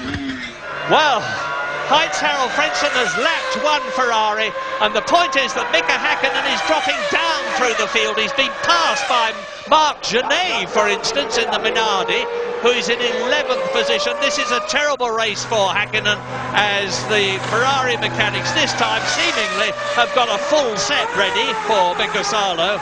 Back onto slicks, of course, and Häkkinen in this lap, we believe. I can see the mechanics coming out in the pit lane, and that's Häkkinen going across the chicane and about to be overtaken by the Minardi. So Häkkinen having to come back in for slicks. A bit odd that he was actually going off on the wet bits, on wets. Martin, I don't know if you've been in a position analogous to this as we look at a replay of Eddie Irvine passing Häkkinen, but what sort of things must be going through the Finn's mind? I've been in this situation not with a championship but with Grand Prix that keep changing, the variation in weather, and well, it gives you a nervous affliction you live with for the rest of your life, because you're damned if you do and you're damned if you don't sometimes on some of these decisions. You've got to make a decision and stick with it. but I don't think it was ever quite ready for the wets because it was too dry around the other part of the track. And we know the cut-off point, the crucial moment when you're better off on wets than slicks, was a 1:13. They hadn't reached that point. First three in the same picture. Heinz-Harald Frentzen in the yellow Jordan. In again comes Mika Häkkinen. Well, I told you before, it was Ron Dennis who made that call. At the time, it seemed a bit inspired. Now he looks a little bit crestfallen. He's got his back to this pit stop. This is lap 25. You can't put enough fuel into the car at this point to get you to the finish, so he's going to have to come in again. But guys, bear this in mind. If Häkkinen and Irvine, who both have problems here, don't get any points, Frentzen goes on and wins this race, they'll all be level on 60 at the end of the race. Well, you're right, James, but we've got a long way to go. This is lap 26. There's still 40 laps to go as we look at Mika Häkkinen pursued by Giancarlo Fisichella. Häkkinen is in 13th position and Fisichella is 4th. So there's a full lap between them. Amazing. Yes, I mean, theoretically, no. Actually, if Fisichella moves up to the back of Häkkinen, Häkkinen's going to get the blue flags and he has to let him through. He's being lapped. Yep, and here are the racers for the lead, absolutely together, with Ralf Schumacher putting enormous pressure in front of the Williams Supertech on the Jordan, and we're with Ralf Schumacher now. Lovely in-car pictures, and that is the race leader in front of us as he turns in for the chicane. Frentzen, Schumacher, David Coulthard just behind them. 1.7 seconds covers the first three. Well, Ralph's got supreme confidence. We've seen that already, and we know how late he can be on the brakes in that Williams from when he passed Coulthard. So Ralph now certainly becoming a menace to Frentzen. Just 0.3 of a second behind as he went over the line. You can see for yourself, and took 0.2 out of him just on the last lap. So Ralph now with the quicker package. Ralf Schumacher 5th in the World Championship, and Heinz-Harald Frentzen 3rd behind Irvine and Häkkinen, tying on 60 points at the top. But at the present moment, Frentzen is the gainer. 10 World Championship points are potentially in his pocket.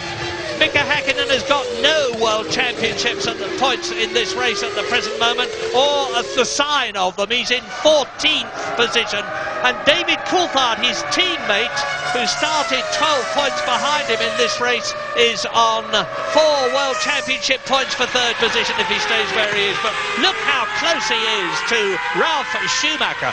Jordan leads, Williams 2nd, McLaren 3rd, Fisichella is 4th, Barrichello is 5th, Trulli is 6th, Alesi is 7th, Johnny Herbert in the 2nd Stewart is up to 8th position, better than he's been for a long time. Villeneuve in the BAR is 9th, but he's 10th. Well, we saw the Williams mechanics in the pit lane, and Ralph is taking to the pit lane, so this will be the first of his scheduled two-stop race, I would imagine. But down the pit lane, now they've taken the chicane out. He can go straight down and look for the speed line. Over he goes.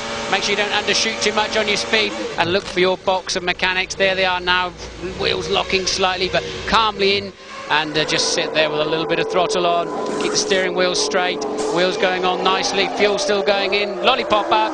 Ralph calmly and maturely off down the pit lane. Nice stop. Perfect timing for a two-stop strategy. I said they'd come in round about lap 24. He's come in on lap 26, and he rejoins behind Jarno Trulli, who was in 6th position. So there is Zonta, and here coming towards us is the BAR, followed by the Prost, and already Ralf Schumacher really has got the hammer down. Frentzen leads on lap 28. David Coulthard is closing up now on Frentzen because he has got rid of, or rather Ralf Schumacher has got rid of himself. But Frentzen is leading on lap 28. There's the 2nd place man behind him. Ralf Schumacher and Fisichella are battling for the position behind. Well, these two have both got a pit stop coming up, but I believe in the next few laps, and Coulthard knows that Schumacher's gone in. If he's out there charging some spectacular laps in, he's going to appear in front of these two. Coulthard knows this is a pivotal point of the race. This next 5 laps, I believe, is where these pair have got to turn in some spectacular laps. And the 2 World Championship leaders, Eddie Irvine in the Ferrari is 12th, and Mika Häkkinen is 14th. Between them there is some 37 seconds to Irvine's advantage, but Irvine's got to make a lot of progress to get into the points. David Coulthard has just made the fastest lap of the race, 1 minute 22.2, which is about 1.8 seconds slower than Mika Häkkinen's fastest lap last year, in much better conditions, of course. Race leader, Heinz-Harald Frentzen from Mönchengladbach in Germany, not so very far from the Nürburgring, as we look at the Prost of Olivier Panis, who has come into the pits from 16th position. Jarno Trulli, his teammate, is up in 6th position. I would imagine that some of these cars have got quite a high fuel load. I'm surprised Ralph came in so early, actually. With inclement conditions, often you run more fuel than you would expect to give yourself a bigger window in case it does rain. There's no point in coming in for a pit stop and then 2 laps later for new tyres or wet tyres, and then 2 laps later having to come in for fuel, or the other way around. So it doesn't surprise me these are running longer, but I'm still expecting them fundamentally to 2-stop unless they've got enough fuel in at the beginning of the race to change their strategy. Well, when something unusual happens in a Grand Prix, you talk about it. Luca Badoer in the Minardi is in 10th position, and he richly deserves to be there because the Minardi team tries so hard against adversity, particularly in the form of very little money compared with the major teams, 2 of which are Jordan and McLaren, and there is Fisichella lapping Häkkinen. Lapping Mika Häkkinen, thanks for that. And Fisichella is going like a train in 3rd position.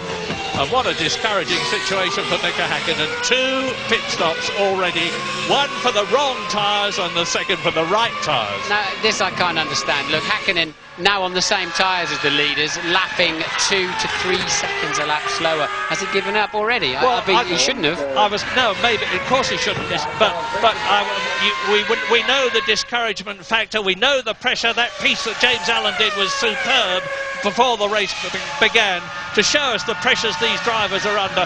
And Mika Häkkinen, Frentzen loses it. And that is gaining an advantage, because otherwise he would normally have lost that place, and certainly Coulthard's going to get a good run at him, although the McLaren doesn't appear to have as good a traction as the Jordan and especially the Williams coming out of that last corner. And well, I have to say, I think Frentzen clearly maintained his position by charging, but that's what I was saying about that chicane. You've got to jump it properly. Yeah, it's going to be very interesting to see what the stewards make of this, Martin, because if they think that he benefited from that, they could give him a penalty. So we'll have to keep a very cautious eye open for that.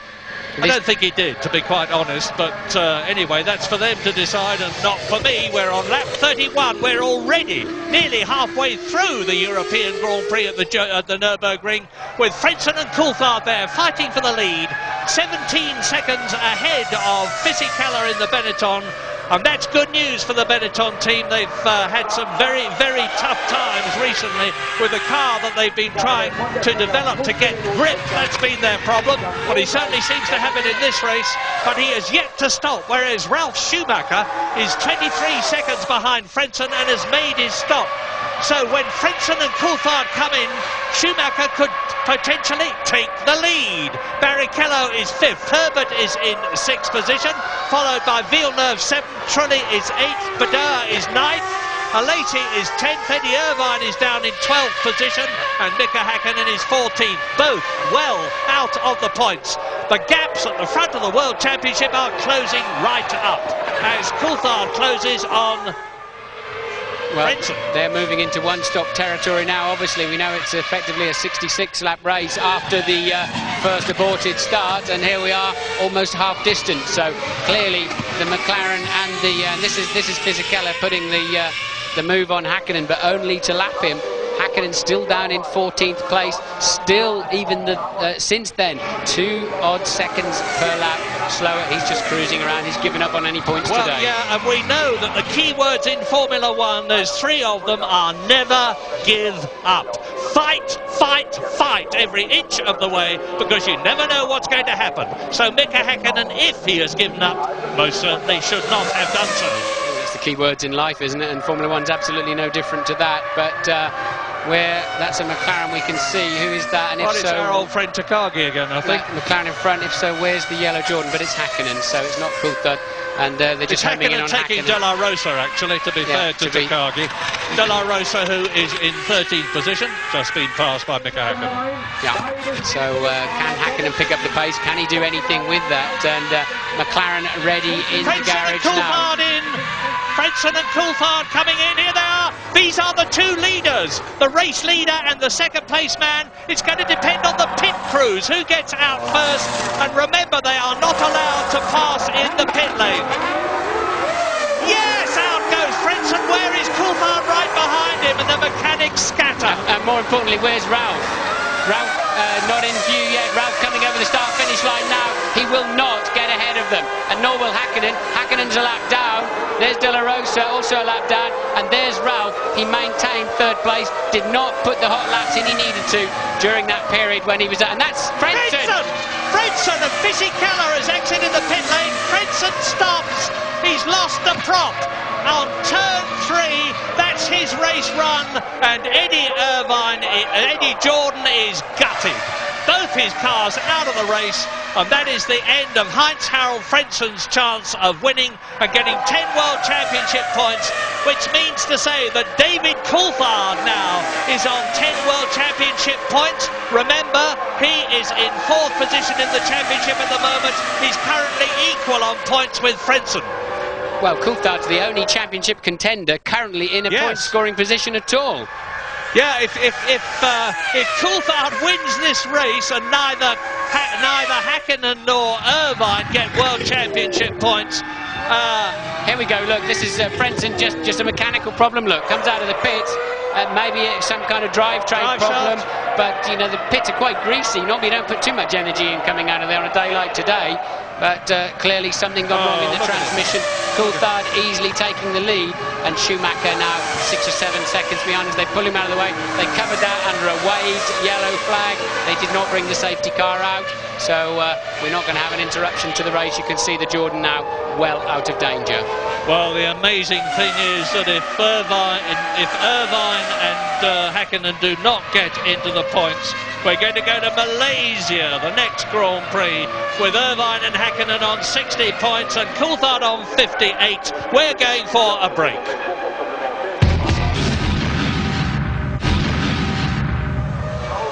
Lap 36 now. Let's take a deep breath and think about this race. David Coulthard now leads it, with Ralf Schumacher in the second position as a result of the retirement of Frentzen. But look, you can see it's raining cats and dogs again. There's Salo going off. That's a replay. And it's raining much heavier than it did before, but still only on certain parts of the racetrack. We see the spray on the TV. I look out of the window and the track is bone dry. So what's the right decision now? Do you come in for wet? But for sure, the track is now wetter than it was before. And look, a lot of crews out with some tyres ready. And Johnny Herbert has just come into the pits there. He's hidden by the mechanics, but he came in from 5th position. And David Coulthard there is leading on lap 36 out of 66. Ralf Schumacher is 7 seconds behind him. Rubens Barrichello is in 3rd place in the Stewart. Fisichella is 4th. Johnny Herbert has just come in to have new tyres on as Jarno Trulli, I think it was, exits the pit lane. It is not chaos here, but it's certainly very, very difficult to follow as the rain comes down on some parts of the circuit, whereas the rest stays dry, and that will be Schumacher's pit crew waiting to bring him in as David Coulthard carries on. Coulthard carries on. It must be Ralph they're waiting for, because Zanardi's out of the race. But doesn't mean to say Ralph will come in. He may take his own decision out there, saying, no, I can cope with it, I can cope with it. But there's a Sauber, which must be a Lacey pulling out of the race. We've already seen Denitz upside down and out on the first corner. So Lacey out of the race, and look at the rain coming down. How's Coulthard keeping it on the road? I do not know, but as I said before, remember the way Senna used to be able to keep his car on the road on slick tyres in wet conditions. And David Coulthard has got a 9-second lead over Ralf Schumacher now. He's actually increased it by nearly 50% on that lap. Here are the top 10. Coulthard leads. You see him now. Schumacher is 9 seconds behind him. Barrichello is 16 seconds behind Schumacher and 2 seconds ahead of Fisichella, fourth. In fifth position is Johnny Herbert as the arrows of De La Rosa spins off. Jarno Trulli was in sixth position but has come in. It's Takagi, not De La Rosa. And in seventh position is Badeur. But it's going to be changing all the time. This is Marc Genet leading on the track, but not in the race, of course. David Coulthard, who's on lap 37, having made one of, we think, possibly 2 stops. Well, it would definitely be faster. Oh, steady on, David, you're pushing too hard. It would definitely be faster on wets right now. They're back in the 1:37s, and then this morning on wets they were doing 32s. But of course, if it's a window, a small window again of 2 or 3 laps, Coulthard says, I can handle this, I'm staying out. Because there's blue sky above us now. So and here is a news flash from the Nürburgring. Eddie Irvine is just 1 place off being in the points, and Mika Häkkinen is well out of them. Mika Häkkinen in 12th position. Eddie Irvine is 1.6 seconds behind Jacques Villeneuve, who is 6th and the last potential point scorer at the present moment. So this World Championship position is absolutely riveting, with Heinz-Harald Frentzen 3rd in the championship out of the race. That is Ralf Schumacher that you're looking at now, and David Coulthard is easing away from him as Ricardo Zonta leaves gravel all over the track. Oh and no, Coulthard off the road. David Coulthard has gone off. Wow, my God, this is unbelievable. Schumacher leads. Fisichella is 2nd. Barrichello is 3rd. Johnny Herbert is 4th, and Villeneuve is in 5th position, and Eddie Irvine is in the points. Remember, I said, watch Ralf Schumacher. Well, Ralphie is making my forecast come true as off the circuit plunges Coulthard. Turn 4, he just snatched the brake on the way in, ran wide and just couldn't prevent a look. He stalled the engine, and he's only going to nudge the tyres. If the engine was running, he might be able to reverse out of there, but the engine is already gone, and that is David Coulthard's World Championship chance gone in a heartbeat with 1 error. Well, the others are staying out there on slicks. He obviously felt he was comfortable out there on slicks. He was pulling away at about a second a lap. That's the way it goes. Well, I wonder if Mika Häkkinen can get into the points now. He's up into 10th position, I think, as a result of Coulthard's departure. As we watch Fisichella, now he's 19 seconds behind Ralf Schumacher. Fisichella in 2nd position now because Schumacher is leading the race. David Coulthard is out of it. Barrichello is 3rd, and the other steward of Johnny Herbert is in 4th position. It's not inconceivable that we are going to see a steward win a Grand Prix before it becomes a Jaguar in the year 2000, and wouldn't that for Britain be absolutely marvellous? Mika Häkkinen now, he's ahead of Fisichella. That's Fisichella in the background, who is almost a full lap ahead of the McLaren, because Häkkinen is in 11th place and Fisichella is in 2nd place. Giancarlo Fisichella, who's already had 1 2nd place this year in the Canadian Grand Prix, 8th in the World Championship. Race order, lap 39. Schumacher leads Fisichella by 19 seconds. That's Johnny Herbert 3rd. 40 seconds behind Schumacher. Johnny on wets, I think that's why he came over to the pit wall on the pit straight to try and cool those tyres as much as he could. So Johnny making good use of his wets and some 5 seconds a lap faster than the current leaders. Johnny moving in at 5 seconds a lap from 3rd place. Louise. Yeah, bit of news, a bit of update on Pedro Diniz. At the moment he's in the medical centre having a full check over. But the latest word from Joseph Libra, who's the team physio, is that Pedro is all okay. There are no obvious injuries to him, so that's good news. Thank you very much for that, Louise. We haven't been saying anything because we didn't know, but it's heartening news indeed. Pedro Diniz seemingly okay as race leader. Ralf Schumacher. And remember that last year his brother Michael had a titanic scrap with Mika Häkkinen who won the race, and currently in the year 1999 is down in 11th position. We're on lap 40 now, 26 laps to go, and Schumacher leads Fisichella by 19 seconds, and Schumacher lapping significantly quicker than the Benetton, who is pulling away from Mika Hakkinen in the background, who has been lapped. Third is Herbert, and he is catching Fisichella, as Martin has already pointed out. He was much faster than the Benetton on the previous lap. We're looking at Johnny Herbert now, and the gap between himself and Fisichella was 21 seconds, and it's about the same now, with Barrichello fourth, Trulli fifth in the Prost, Jacques Villeneuve in the points. Are we going to see a VAR score its first World Championship point here at the Nürburgring? I don't ever remember saying this as a driver, but a sprinkling of rain does make for a cracking Grand Prix, doesn't it? Yeah, it's my belief that we should have a sprinkler system which is switched on by computer according to some pre-planned basis, and I'm only joking. But you're right, Martin, it really does make a fantastic difference. We saw it in qualifying yesterday when Heinz-Harald Frentzen sensationally took pole position just literally a few seconds from the end of the session.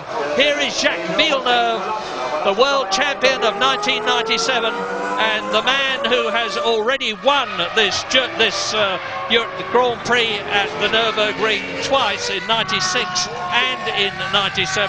He says it's my lucky circuit. Well, it's certainly lucky for him today. And there in the background is Eddie Irvine, trying to get up into the points. The gap between Irvine, who is 7th, and Villeneuve, who's got that last World Championship point at the moment, is just under 5 seconds, but Villeneuve is lapping quicker than the Ferrari. Yeah, but for that comical pit stop, Irvine would be, I believe, certainly second in this race behind this man Ralf Schumacher, and if he's still on slicks, then he's a hero, and he certainly is on slicks, and I don't know how he's keeping it pointing in the right direction. And if he is on speaking terms with the Ferrari crew at the end of this race, I will be very surprised. They let him down very, very badly at that pit stop. Maybe that's where the pit stop goes wrong. Surely they've got radios. They're sort of holding a board out. They're not short-sighted at Ferrari. They hold a board out to say who's coming in next. I assume that's what it's for. No wonder they haven't got the right tyres ready. People probably are not looking at the board. That's Ralf Schumacher, the race leader, looking very secure at the present moment. 17 seconds ahead of Giancarlo Fisichella. And on your toes, boys, the Ferrari mechanics, with hopefully 4 tyres and wheels in the pit lane. And who are they bringing in? We've seen Mika Salo go off the circuit and only just managed to regain it. He's been lapped, and in comes Irvine from 7th place, 4.5 seconds behind Villeneuve. Wet's going back on, so this is obviously a scheduled stop. So, well, no, of course, Irv would be on slicks, wouldn't he, coming in the pits now? So they've decided it's too wet, just as it's brightening up, actually, ironically, outside the window here. They're going to take the slicks off and put the wets on in the hope that they can keep Eddie on the road and gain points by other people falling off. Well, if you can remember this, Eddie Irvine previously was lapping in 1 minute 48 seconds. Now that he is on wet tyres, we'll be able to see whether they are a benefit or not. Meantime, we're on lap 42. Schumacher leads, Fisichella second. Just look at this incredible list of retirements. Denise out as a result of that nasty crash at the beginning, which involved Alexander Wurz, and Damon Hill have also retired.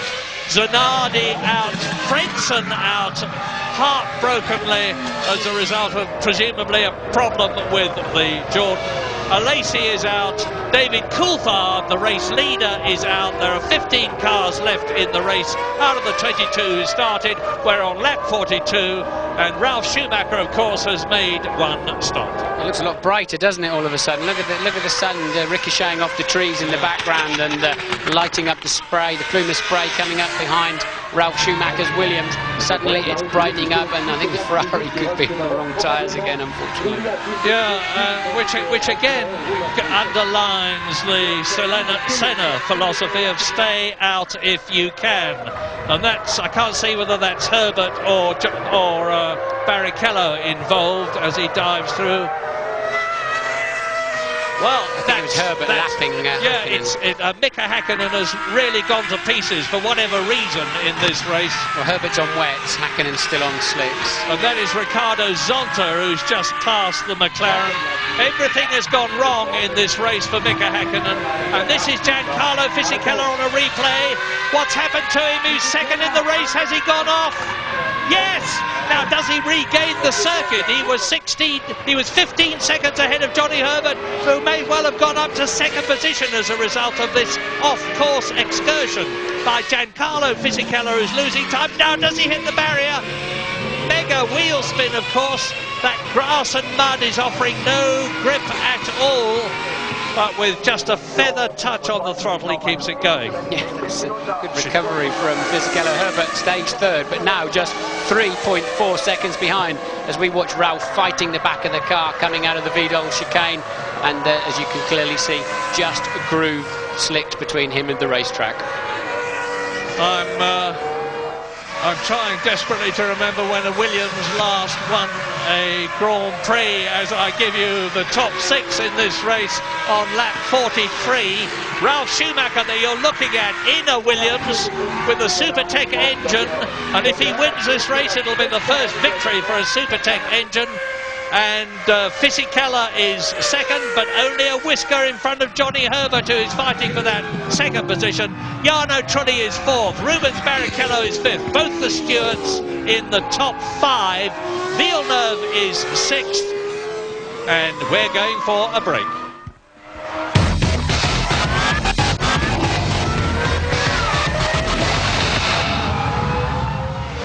Sensation at the Nürburgring, because here into the pit lane comes Ralf Schumacher in the lead to take his second pit stop. Now catching him now very fast are Giancarlo Fisichella and Johnny Herbert, who are right behind him. And if Schumacher, now can he get out of the pit lane before Fisichella does? Comes through. There is Schumacher on the left. There's Fisichella and Herbert. Fisichella leads, Herbert second, and Schumacher is now down into third position, but he's made 2 stops. And yes, you can see it there still. Johnny on the wet tyres going over to try and cool those wets. Fisichella on slicks. Does he have to stop again? And Ralph putting slicks on during that pit stop. For sure, Johnny Herbert will have to come in at some point, unless it rains again, of course, and change off those wet tyres. It's moving into slick territory. Has the arrows, that'll just touch the wall, I think. It does, no major drama there. I thought those ropes were guy ropes supposed to keep the wheels on these days, but that one didn't do its job. The wheel's going to have a little run of its own down the racetrack anytime soon. I hope that's not going to cross the racing line, but I suspect it do a little bit of right and get out of the way, please. I think it's going to be all right. Well, there goes David Coulthard, or Häkkinen goes past the wheel. He's perfectly all right. As Tora Takagi retires from the European Grand Prix.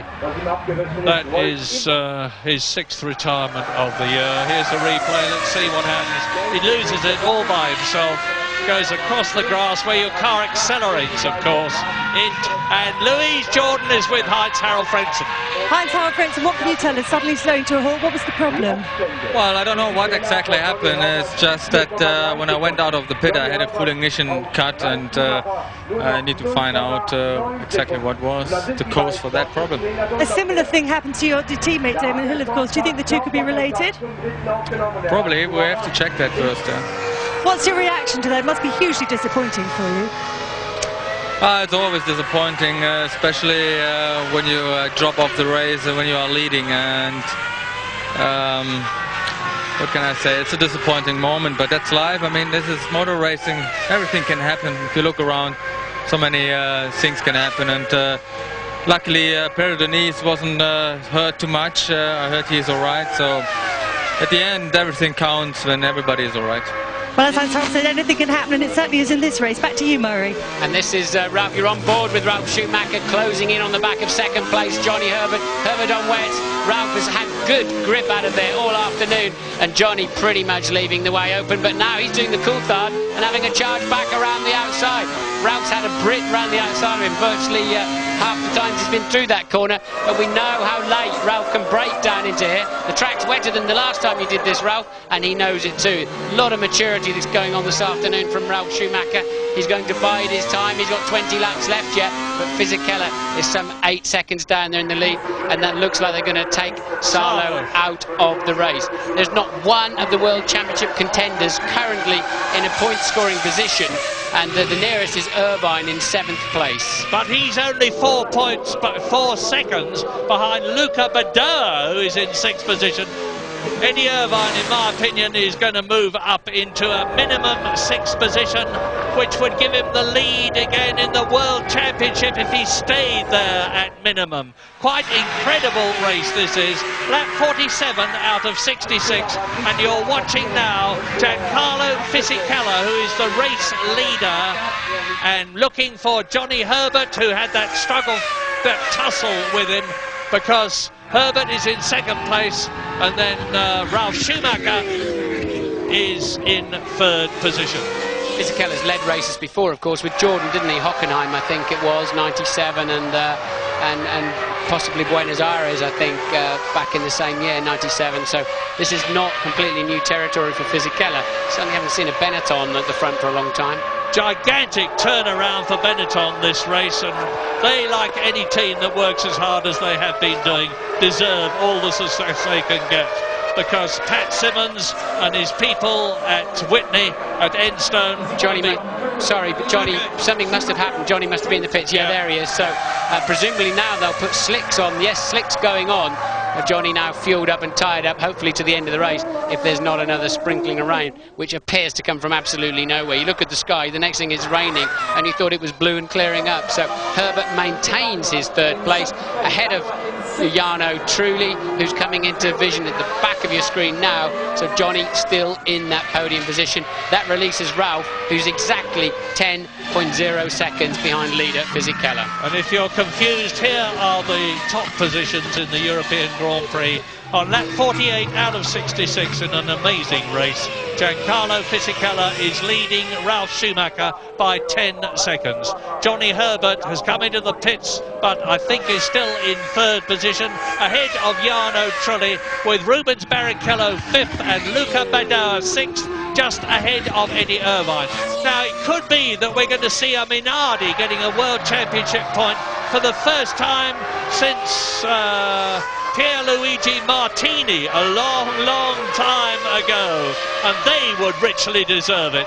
But, as I say, there's some 18 laps to go, as here is Eddie Irvine, and he has been caught by the race leader, Giancarlo Fisichella. So Irvine's 7th is going to be lapped. Is he by Fisichella? Yes. Yes, he is. He's got to let him through, and he's not doing that too easily, is he? But lets him through now. So Fisichella stopped on lap 32. We didn't cover it on the TV. It wasn't caught by the German TV here. So we don't really know how much fuel Fisichella's got on board and if he can run to the end. But he's certainly got some good speed, hasn't he? As he runs extremely wide into the Dunlop hairpin, but he should be able to recover around the outside and live for another day. No problems at all.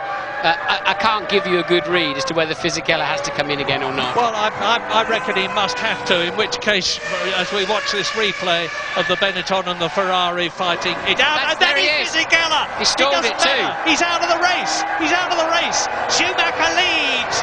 Giancarlo Fisichella retires the Benetton. We don't know what happened to him. I think you find he's gone off somewhere.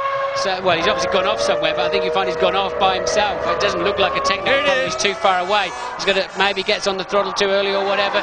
Yeah, look, we saw him go over there earlier on, didn't we? It's the 2nd time he's been across there, except he's got much more of an acute angle. In fact, now he's completely sideways. He's going to go off the road backwards, and I think the engine has already stalled. We will now never know whether that car needed to come in for fuel or not. And Eddie Irvine is in the points because he has moved up a place as the disheartened and understandably so Giancarlo Fisichella leans his head against his arm, seeing a race victory again disappear. He lost one. That is Rocco Benetton, the top man of the Benetton team, and he is obviously as distressed as Fisichella is. But meantime, here's the man. Here is Ralph Schumacher, with Jarno Trulli now in second position. Johnny Herbert is second, I'm sorry, and off goes Schumacher. I can't keep up with this from there, but I'm a bit concerned as to why the left front is up in the air. He's got a puncture. I think he's got a puncture, right rear puncture. The left front was up in the air. Right rear? Yeah, he's got a right rear puncture. It's clear to see now. And so Ralph has got, I don't know which corner it was, how far he's got to get back to the pits. It looks quite a long way from home.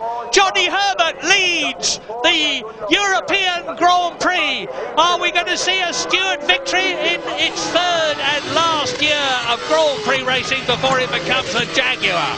It would be magnificent if we did. Remember, Johnny... Is that Johnny taking the lead now, look? I think yes! Johnny takes the lead of the Grand Prix. Johnny Herbert leads at the Nürburgring. Remember, he's already won 2 Grand Prix. He's won the British Grand Prix for Benetton, and that is ironic. He's won the Italian Grand Prix for Benetton, and he's on lap 50 with 16 laps to go, and Jarno Trulli is 14 seconds behind him. Well, at the moment, that tyre appears to be at least staying intact. If that flails, if it breaks, you can see pieces flying off it. For sure, it will damage the side pod and the rear wing of that car as Irvine makes his third stop of the afternoon. Ralph must come back quite slowly so that tyre doesn't disintegrate. He's probably got another mile to do. He's going to be lucky. Look, he's gone. It went on the way into the corner, and I noticed as he's going across the gravel track. Look, the left front seems to be riding a little bit high, and then as he appears out the other side, we can clearly see a right rear puncture. So nothing Ralph can do about that. There's been a lot of accidents on the circuit, lots of debris, carbon fibre slices that can easily give you a puncture, and the tyres not flailing too badly. He may just get away with that. And meantime, of course, Eddie Irvine is now out of the points again as a result of yet another stop. That was his third stop, Eddie Irvine, and Johnny Herbert is on lap 51 out of 66. James? Well, Murray, we said this was a World Championship of mistakes and unlikely heroes, and what a strange day. The right rear comes off Ralph Schumacher's car. It's completely mashed. It's covered up by a Bridgestone technician. A scrub set of tyres going on. The Williams people deeply disappointed. And one quick line for you on Fisichella. He did have to stop again. It was going to be marginal, but they thought towards the end he may have to do a splash and dash. So where is Ralph Schumacher now is the question. He's probably 5th, isn't he? That's Villeneuve, who was 6th. So maybe he's coming out between Padua and Villeneuve, so he's still in the points. And ironically, that's still keeping Eddie Irvine out of the points. I thought that may elevate Irvine, but Ralph is on a mission now. He wants to be careful he doesn't throw it in the hedge big time. But let's take stock. Let's take stock. Herbert's leading, lap 51. 16 seconds ahead of Jarno Trulli in the Prost. Barrichello in the second. Stewart is third. So both Stewarts are in the top 3. Magnificent. Schumacher, we think, is 4th. Bader, believe it or not, and well-deserved, is 5th. Jacques Villeneuve is 6th. Genet in the Minardi is 7th. Eddie Irvine is in 8th position. There is a lot of drama yet to come at the Nürburgring, and we've got 15 laps for it to be revealed. As we watch now the Stewart ahead of Mika Häkkinen, both of them looking for the dry part of the track and finding it. And it's race leader Johnny Herbert fighting against Mika Häkkinen, who is 9th and a lap behind him. Former teammates at Lotus. Oh, Johnny getting well out of shape through 8 and 9 now, 6 and 7, whatever is the fast chicane, but Johnny running wide in the hairpin before that and losing some tyre temperature. Remember, of course, that the 2 Stewarts are on the harder tyre, and it's going to be slipperier than ever for those drivers on the damp areas. Remember when Jackie Stewart burst into tears at Monaco when Rubens Barrichello finished 2nd in their first year of Grand Prix racing, and that was the year before last. He's going to be overcome with emotion if they win this race, and here is Schumacher. Yeah, look, what's happened? His tyre's already going down, look, and going inboard. So Schumi turns into the right-hander, but no grip, and it unloads the front left as well. So nothing he could do about that. He did well to hold it. In fact, he did very, very well to hold it. If ever a man deserved to win this race, yes, I think you're looking at him right now. But Oh, now he's going to run off the road. He's really pushing as hard as he can. He did come out in 5th place. He's some 14 seconds behind Luca Badoa in 4th place in the Minardi. Yes, that just about sums up what a strange race we're watching. Yes, and Luca Badoa, of course, who has driven for the Dallara team and Minardi and Forti. He's the Ferrari tester, actually, now. Yeah, sorry to interrupt, Mario. I think Johnny's just done a very sensible thing. Obviously, he was busy watching Hakkinen in his mirrors. He's now let him through, let Hakkinen unlap himself, and so that because he was making mistakes with Hakkinen so close behind him. And there's Hakkinen coming along. Louise is with Coulthard. Yes, I am indeed, David. Hindsight's a wonderful thing. Should you have come in for wet tyres earlier on? No, I think it was the right decision to stay on the groove tyres. Problem was that the circuit was changing. It was raining in certain parts, and I don't believe I took what was a much quicker line into the corner when I went off, but it just seemed to be less grip. I locked up the wheel. Normally in itself would just mean you'd run in the gravel, but when I was in the gravel, it didn't seem to want to turn, and it felt like I was still being driven by the rear wheel, so I couldn't turn the car, and very disappointed and angry at myself for making this mistake, because, you know, leading a Grand Prix, you got 10 seconds in hand. It's a silly thing to do, so I'm sorry for that. As it stands at the moment, it's a low-scoring race for all the championship contenders, your teammate Mika included. Is that good news for you or bad news for you? You know, at the moment, all I can think about is a thrown opportunity to get 10 points, and who knows what's going to happen with who's going to finish, who's going to win this race, and what the points are going to be. But clearly, it was a key race, one that was coming to me, and I'm a bit disappointed not to have taken the 10 points. And sadly, not for the first time. Yeah, I think David knows that was his World Championship chance pretty much out of the window. 20 points to play for. He's 12 behind. Maybe more if Irvine can get in the points this afternoon, which he's struggling to do, having had 3 pit stops. But I think when David Coulthard looks back on 1999 with quite a lot of pain, despite his couple of wins, he will think about that grassy moment, I believe. But nonetheless, no such problem for Johnny Herbert, up there in the lead by 17.7 seconds over Jarno Trulli. And so, as we watch the 2 Prost, let's go for a break before the closing stages of the European Grand Prix. Rate of about 6/10, no, more than that, 1.6 seconds a lap. Rubens Barrichello is going to be challenging for 2nd. Are we going to see Stewart's finishing 1st and 2nd?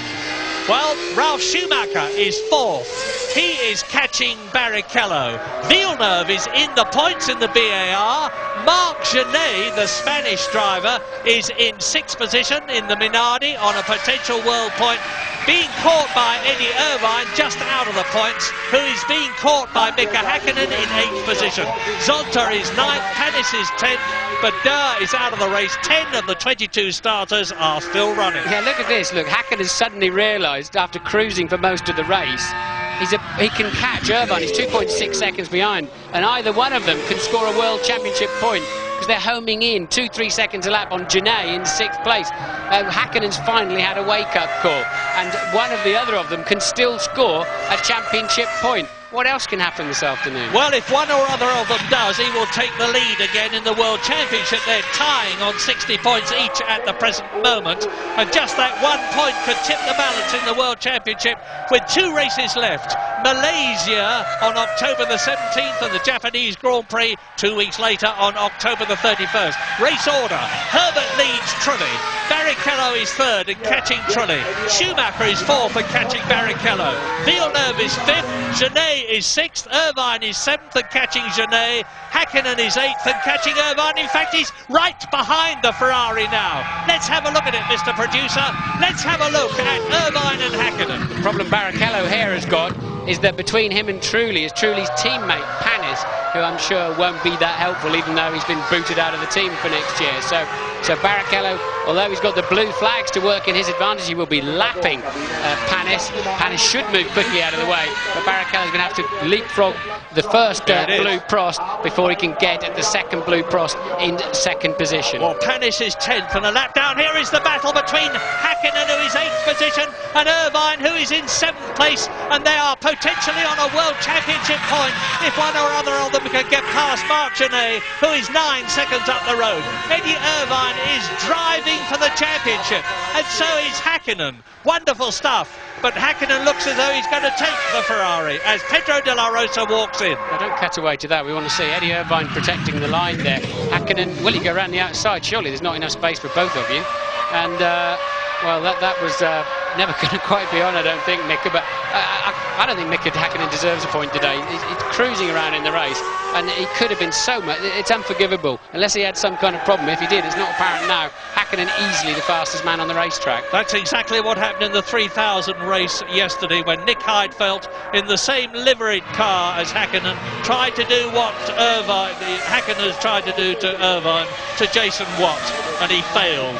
Well, that's where Häkkinen overtook Irvine, although they're in different positions last year. Häkkinen was up the inside, and to then go on and win the race. But I think Mika's car is more than fast enough to regroup and come back at Irvine over the next 4 or 5 laps. And Eddie Irvine is now 10 seconds behind Marc Genet, and they're lapping at about the same speed at the same time. There's only half a second in it on the previous lap. But things will change. Lap 59, you can be sure of that. 66 lap race, 7 laps to go. Herbert is still 19 seconds ahead of Jarno Trulli. And Trulli is holding off. Rubens Barrichello is out, goes Zonta. Zonta in the BAR, who was in 9th position, but rejoins the track and is still in 9th position. His teammate Jacques Villeneuve looks fittingly as though he's going to be the first man to score points for BAR. And Häkkinen is right back with Eddie Irvine as they come through to complete their 58th lap. They actually lost a second to Genet on that lap. Genet and Minardi up the road in 6th because they were squabbling, but Häkkinen, as you can see, clearly got the faster car at the moment. I don't think he's near enough to have a stab into turn 1. He can only fake a bit of a move. His only chance really is once again into that Vidal chicane, another half a lap around. But Barrichello now stabilised a bit with Trulli, can't make anything up on him. This is a fight for 7th, which if they get their act together and move down the road, could be a fight for another World Championship point, which could be so crucial come the last race. Yeah, but how Minardi deserved that point. They've fought so hard for so long with such a small budget, such a nice team, with Gustav Brunner, their designer, Giancarlo Minardi himself, and they will be sweating on Irvine and Häkkinen not catching their man, Marc Genet, the Spanish driver, whose highest point place so far is 8th position in Canada. So, lap 60 now, just look at this. Irvine's continuing to stave Mika Häkkinen off, but how much longer is he going to be able to do so? And is Johnny Herbert, there is the race leader on his 60th lap. He's got a very secure lead of 20 seconds, provided he can keep going. No, I'm not going to say the rest of it, I daren't. Well, there won't be too many people winning the sweepstakes today. There could be a carryover to Malaysia, because I doubt people had Johnny back there. Where was he on the grid? 17th or something? He was 14th. 14th on the grid. I doubt too many people had their money on Johnny today to win this race. Well, now that's Jarno Trulli, and there is Johnny. It's Barrichello, of course, still trying to home in on Trulli, but still got. Now, where is Panis around? Panis has been dropped, so it looks as if he's now got a straight run at Trulli in 2nd place. As Irvine in 7th position and Häkkinen in 8th position continue to battle for track position, and what may be, but isn't necessarily going to be, that World Championship point, because Marc Genet is magnificently keeping ahead. As we look now at Rubens Barrichello with Jarno Trulli in front of him, this is the battle for 2nd position. Remember, a Stewart is leading. Is a Stewart now going to be 2nd? Rubens Barrichello forcing the pace, the man who's going to be driving for Ferrari next year. He will be looking to do the best he can for the Stewart team that's done so well for him. But Jarno Trulli too will be moving next year to Jordan. This is one of his last races for the Prost team. He's going to be very anxious to get World Championship points. He's only got 1 point so far, equal 15th in the championship. Terrific scrap. Johnny Herbert is still out there, lap 61. There are Irvine and Hakkinen 7th and 8th. Yeah, Hakkinen, he's lost a bit of traction again coming out of that corner. The McLaren looking a bit weak around here on traction, but closer than he's been. Still don't think he's close enough to have a stab at Irvine. Nowhere near, actually, when they got down there. Somehow or other, that McLaren just not coming off the slow corners at all well. And it is Eddie Irvine's 94th Grand Prix. Here's the move, look, Barrichello trying the outside, truly rightly defending the inside, and as we saw with Hakkinen and Irvine, it's very difficult to go around the outside there. Recap, lap 62, Herbert is out on his own, 20 seconds ahead. Terrific battle for second, here it is, Jarno Trulli-Prost. There is Zolter, who is being caught by Trulli. There is Trulli behind him, is Rubens Barrichello having a look as they go into turn 1, swarming all over the back of the Prost. Behind them, the battle is Ralf Schumacher, 4th position, 26 seconds behind this lot, 10 seconds ahead of Jacques Villeneuve, who is 8 seconds ahead of Genet, and Genet is looking very good indeed for that 6th position, because Eddie Irvine and Hakkinen are not making up more than half a second a lap on the Spaniard. Oh, dear me. So much that was unpredictable here at the Nürburgring. And Barrichello has another look. I hope Genet gets that biting his lips. He's run out of nails. Yeah, biggest nail biter in the business is Alain Prost. He's obviously run out of nails. He's had to move on to the lips. Chewed them up right down to the elbow, and there's the reason. Because Jarno Trulli is keeping... Oh, look at this. Trulli, Barrichello. Meantime, Johnny Herbert is on lap 63 in this 66-lap race, which looks like being an absolutely historic Grand Prix, irrespective of what happens from now on. Mika Hakkinen out of the points, and there is Jacques Villeneuve. So Marc Genet, Villeneuve retires yet again, fails to score the BAR team's first points. That's his top. Look, here it is. This is close. Sorry to interrupt, Murray, but that was closer for second, and once again, truly defending magnificently. That means that Irvine and Hakkinen are now definitely scrapping over a World Championship point, but can Barrichello make it a 1-2 for Stuart Ford? And Marc Genet is only 2 seconds ahead of the battle between Irvine and Hakkinen now. The Spaniard is losing his grip on that 6th World Championship point. I think it's 7.3, isn't it? Genet was 2 seconds behind Villeneuve as they went over the line, so I think Irvine is 7.3. There's the Ferrari over the chicane. Hakkinen takes the place. Hakkinen takes what will be 6th place as they go over the line. Well, I'm looking down on it from a great height, but yes, I was right. Hakkinen takes that position. Irvine went scampering across the chicane, outbraked himself, and moves into a World Championship point. And a World Championship lead if he finishes where he is now by 1 point at the present moment.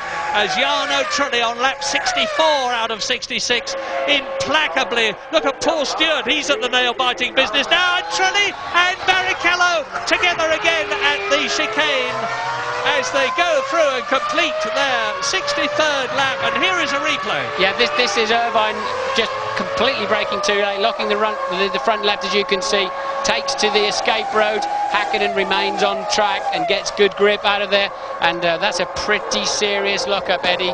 That's a bit amateur, I'm afraid, to keep your foot on the brake like that so long. You normally got a bit of cadence braking, you can get rid of some of that, but looking in his mirror thinking, no, he's going to pass. Just to recap, Jacques Villeneuve has retired from a certain points position, and Jackie and Paul can hardly contain themselves, because now there are only 2 laps to go at the end of this one for Johnny Herbert in the lead, as we look at Ralf Schumacher in 4th position. He's not going to go any further up the order unless Herbert, Trulli or Barrichello have a problem. But this is the man who has driven an absolutely superb race, and here is the man who has driven an absolutely magnificent race, because it is Johnny Herbert from Romford, who lives in Monaco at the present moment with his wife Beth and the 2 children. And he's now on the 65th lap. Oh, I think Barrichello's got a better shot this time. He really had some speed. I think if he brakes super late, he should turn in front of him. No, the back end was snaking too much on the downshift. And Barrichello, well, truly managing somehow, saying, OK, I'm going to brake when you do. You've got to run on me. You're not going to get through. good stuff there from these pair. We're seeing some great drives from the drivers of the future. Ralf Schumacher today, Barrichello and Trulli here. It bodes well for Formula One. Mika Hakkinen now setting about finally, as the Grand Prix is about to come to an end. Look, Mika Hakkinen with Genet in front of him, suddenly realising there's 2 points to be had this afternoon, not just the one. Yeah, this is going to be he's going to pass Genet, no doubt about that. In which case he'll finish 5th, which will put him 2 points ahead of Eddie Irvine. As Barrichello in the white car, Trulli in the blue one with the red mirrors, continued on lap 65, continued to fight for the 2nd place. Rubens has got the faster car, but the problem he's got is that offline, it's wet, of course, so if he goes steaming in offline, for sure he'll lock his brakes and just go running wide onto the grass. So that's the problem for Rubens. He's got a very small... And that's Hakkinen taking 5th. Hakkinen up into 2 points, and Irvine 4.4 seconds down on Genet now. Can Irvine catch that Minardi now and get himself 1 point? Barrichello really very limited on where he can go to overtake this Prost, because it's being driven so defensively well. Well, I have to say, I don't think that Mika Hakkinen, McLaren or David Coulthard have got all that much to be proud about in this race for all sorts of different reasons. But meantime, Johnny Herbert now in the Stewart is on his way home to an absolutely historic victory.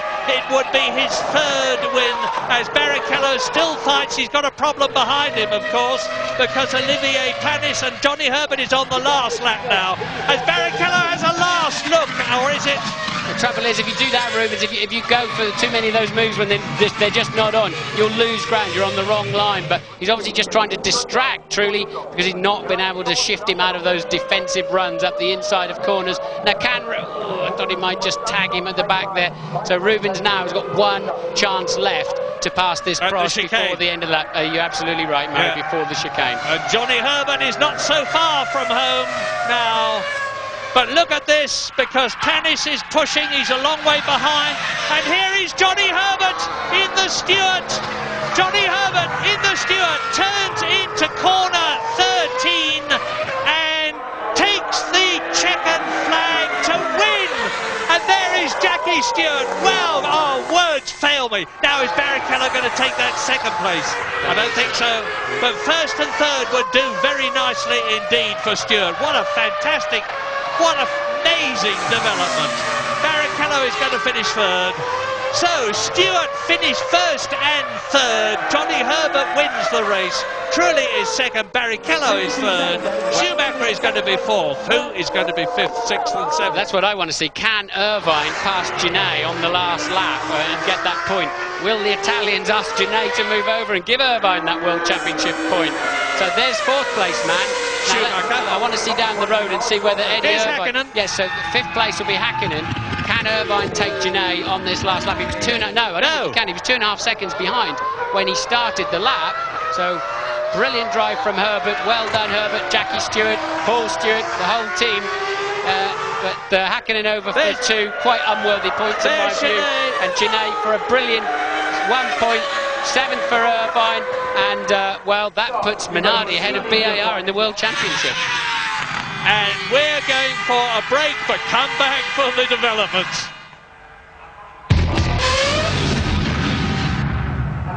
ITV's man in the studio, Jackie Stewart, told Jim Rosenthal that if it didn't rain, they would be in good shape. It did rain, and they were in magnificent shape. 1st and 3rd. Stewarts have now finished 1st, 2nd and 3rd in Grand Prix in their 3-year history.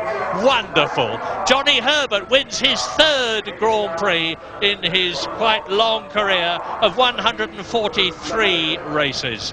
He started Grand Prix racing in 1989 with Tyrrell, and now Mika Hakkinen is 2 points ahead of Eddie Irvine with 20 points still to be won.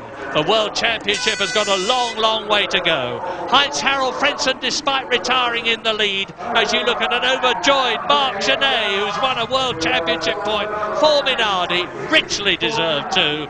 Frentzen is 3rd in the World Championship. David Coulthard is 4th, and Ralf Schumacher and Michael Schumacher are 5th and 6th.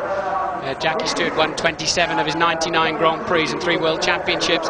He's just got a nasty habit of winning, hasn't he? And it's just taken his team 3 years to get on the top step, and that is remarkably fast. That's quicker than Jordan, and quicker than almost all the fresh teams we've seen in recent history. Took Jordan 8 years to get there. Now, let us not forget that the Stewart won as a result of having a Ford Cosworth engine.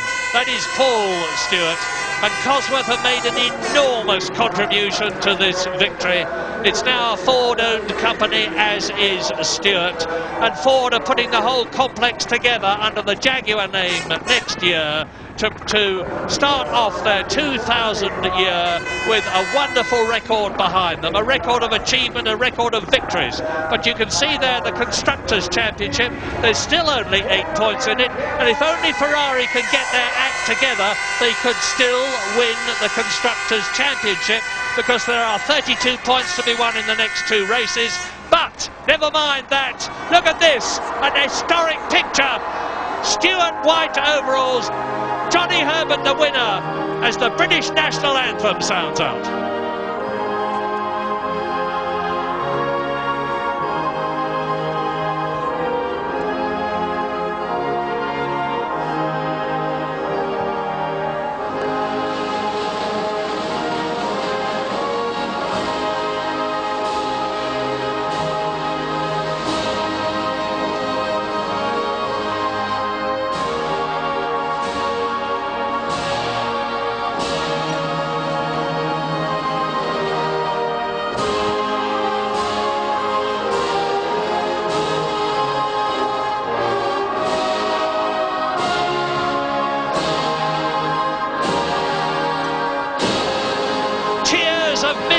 For Mika Häkkinen and Monza, tears of joy for Paul Stewart at the Nürburgring, as Johnny Herbert gets his winning trophy from the Minister of the Interior of Sports, the man you were supposed to take round in the 2-seater McLaren, Martin. No, didn't want to do the medical or something, but what a superb drive from Johnny Herbert. It was a race of attrition, it has to be said. Other people threw it away, and there were faster cars and faster combinations on the racetrack, but Johnny kept his head and kept it pointing in the right direction, and a win is a win, and there he is, and he won it by some 22 seconds, so it wasn't by the skin of his teeth by any means. No, I mean, others fell off, but Johnny didn't. Johnny was there at the end when the checkered flag was shown, and that, after all, is what it's all. Look at Jackie Stewart on the left, taking the Constructors' Award for his victory in Europe. Oh, what a very, very happy man. And it's champagne time, and it's never been better deserved, and Jackie Stewart is going to be saturated in the stuff. And don't ruin those lovely trousers, boys. They don't care, but I suppose Jackie Stewart gives a darn either. The 2 teammates, and they are good mates, Johnny Herbert and Rubens Barrichello. Johnny Herbert from Romford, England, Rubens Barrichello from Sao Paulo, Brazil. Embrace the man from Scotland who's made it all possible as we go to a break.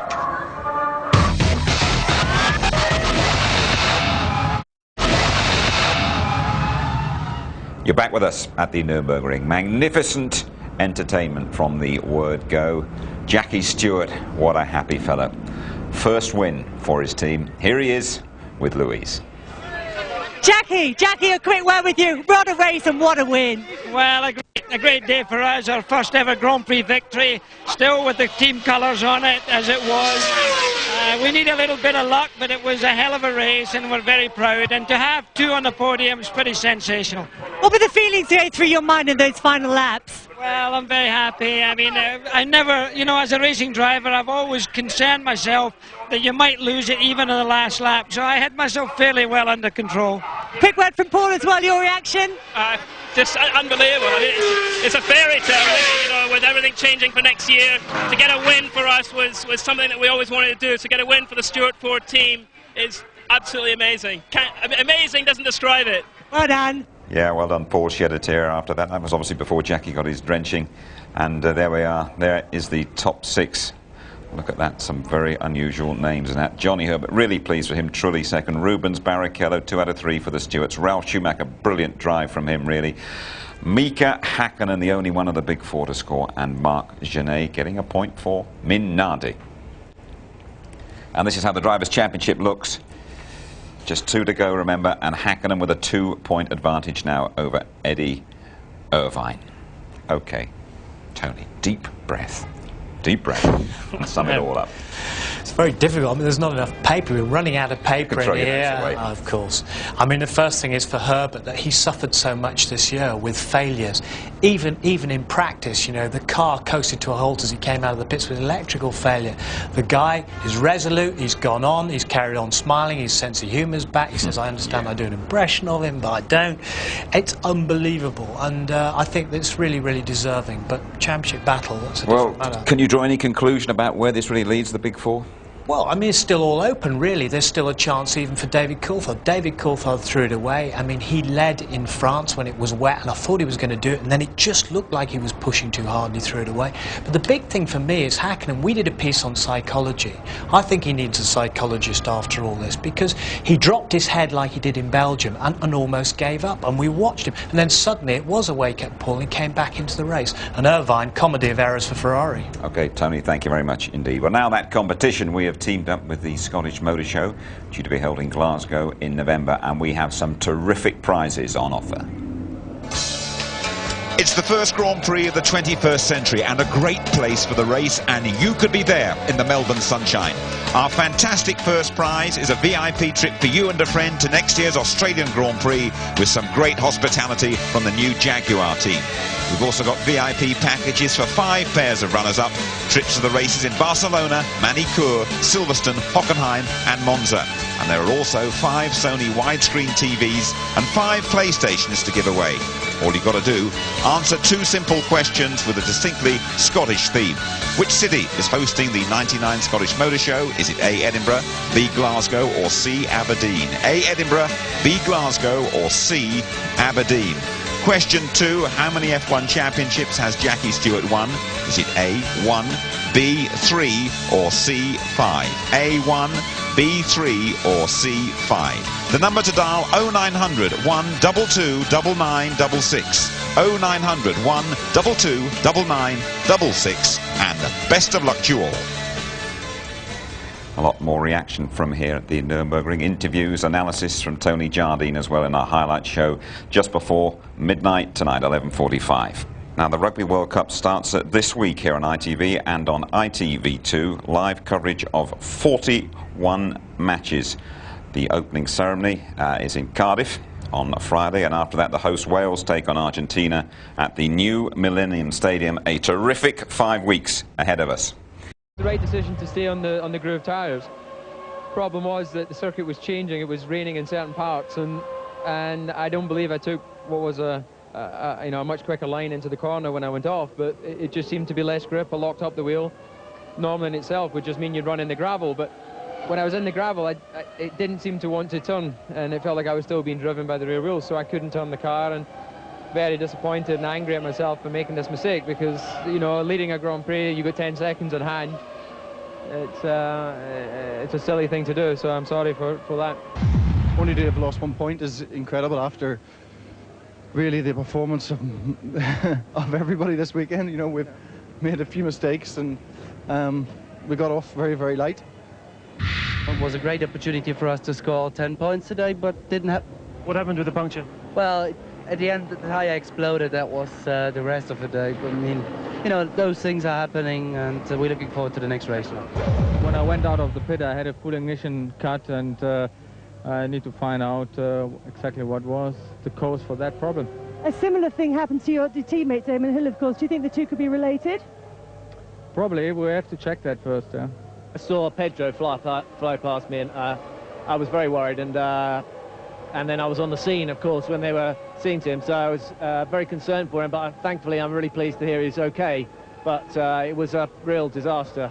But I made a good start, and then I lost, basically I lost all the power to the car, and I was just unable to get out of the way of everyone. Now, one final question I've got to ask you, continuing speculation that this is going to be your last race. Are we going to see you in Malaysia? What can you tell us? I can't tell you anything at the moment. He qualified well today. He had a new structure in the way he was going.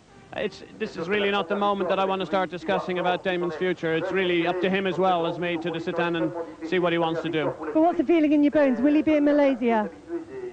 I think we have discussed it. He has said that if we are sure about being in third place, he would discuss standing down to me. But, you know, I don't want to lead into some private conversations. That's as much Damon's decision as mine. From the bottom of my heart, I feel happy for Johnny, because he's been having such a bad time. He's been very patient whenever I was on the podium. He didn't even score, you know. So he deserves. I mean, there's always someone on the top there watching for us, and I think he deserved it more than I did today.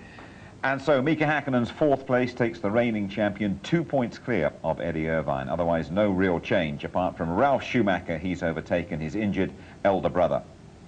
And Häkkinen's contribution gives McLaren an 8-point cushion over struggling Ferrari.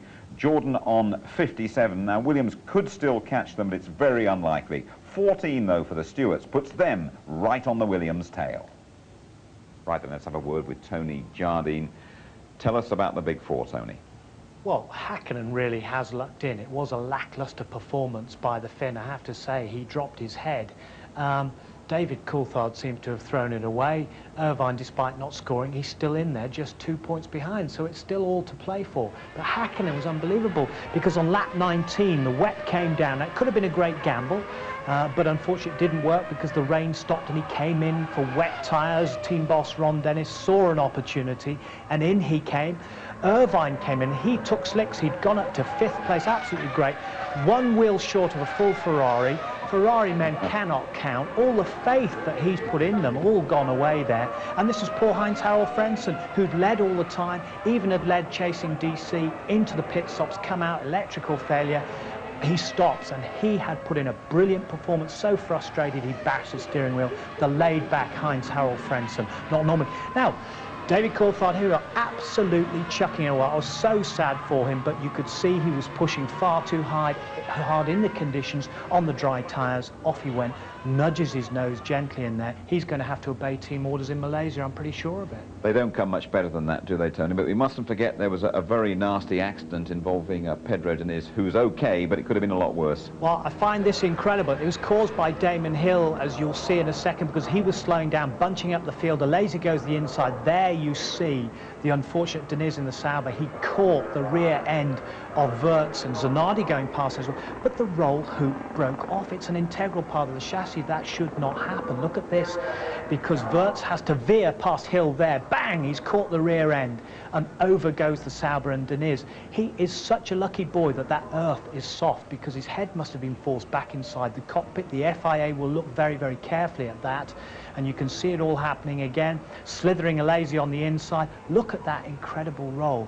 It really is unbelievable. Poor old Diniz, if you remember, in '96 he escaped a very fiery Ligier, and the Sun put in the paper, Diniz in the oven. Thumbs up, that is a great sign. He's also got a very strong neck. All Grand Prix drivers do, because they've got necks twice the size because of the G-forces. And glad to see Pedro going into the back of the ambulance there, okay. That's right, Tony. We had Jackie Stewart in here before the race. He didn't expect a win today. A great day for his team and for Britain's Johnny Herbert as well, though.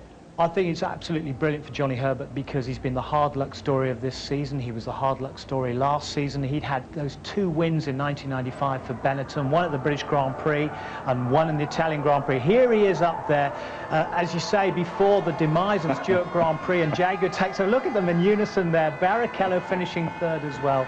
Johnny Herbert, after his big accident in 1988, his 3rd Grand Prix win. Oh, that's absolutely brilliant for him, and great for Britain as well, with Jaguar coming onto the scene next year. Absolutely great stuff. Tony, thank you very much indeed. So Johnny Herbert's first win, as Tony's been saying, since his Benetton days back in 1995. It's been a long time coming. He's had a lot of bad luck, but here he is now talking driver to driver with Martin Brundle. When you got up this morning, did you expect to be sitting here smelling of champagne?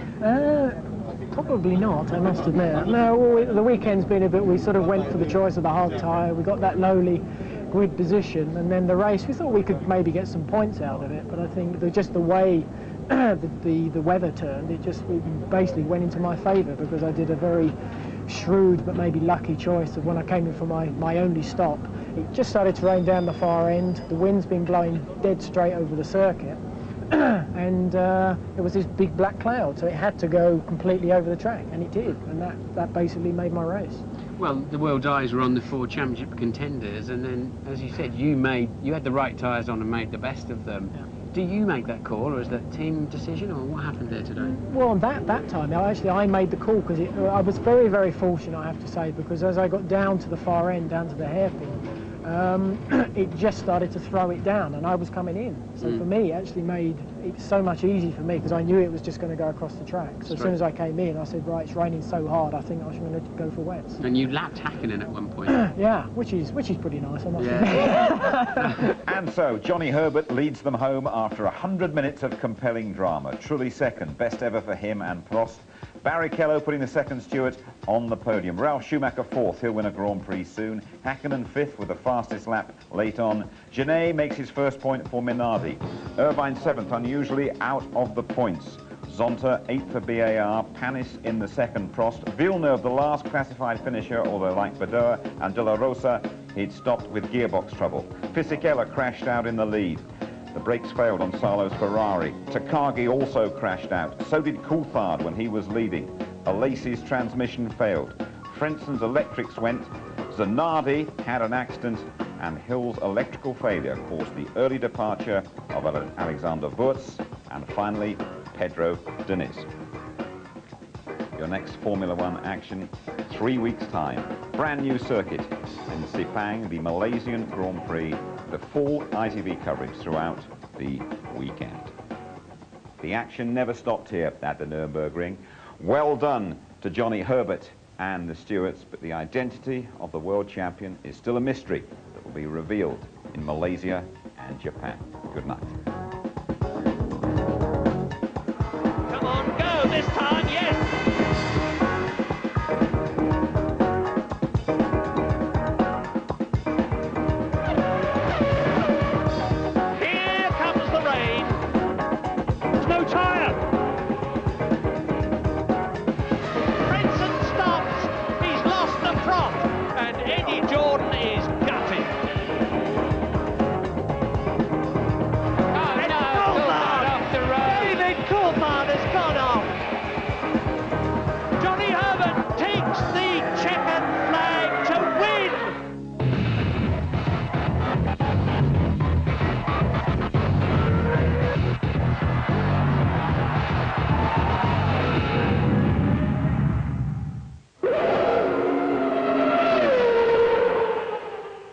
If you'd like to know more about Formula One, the website address sponsored by Level 3 Communications is www.itv-f1.com.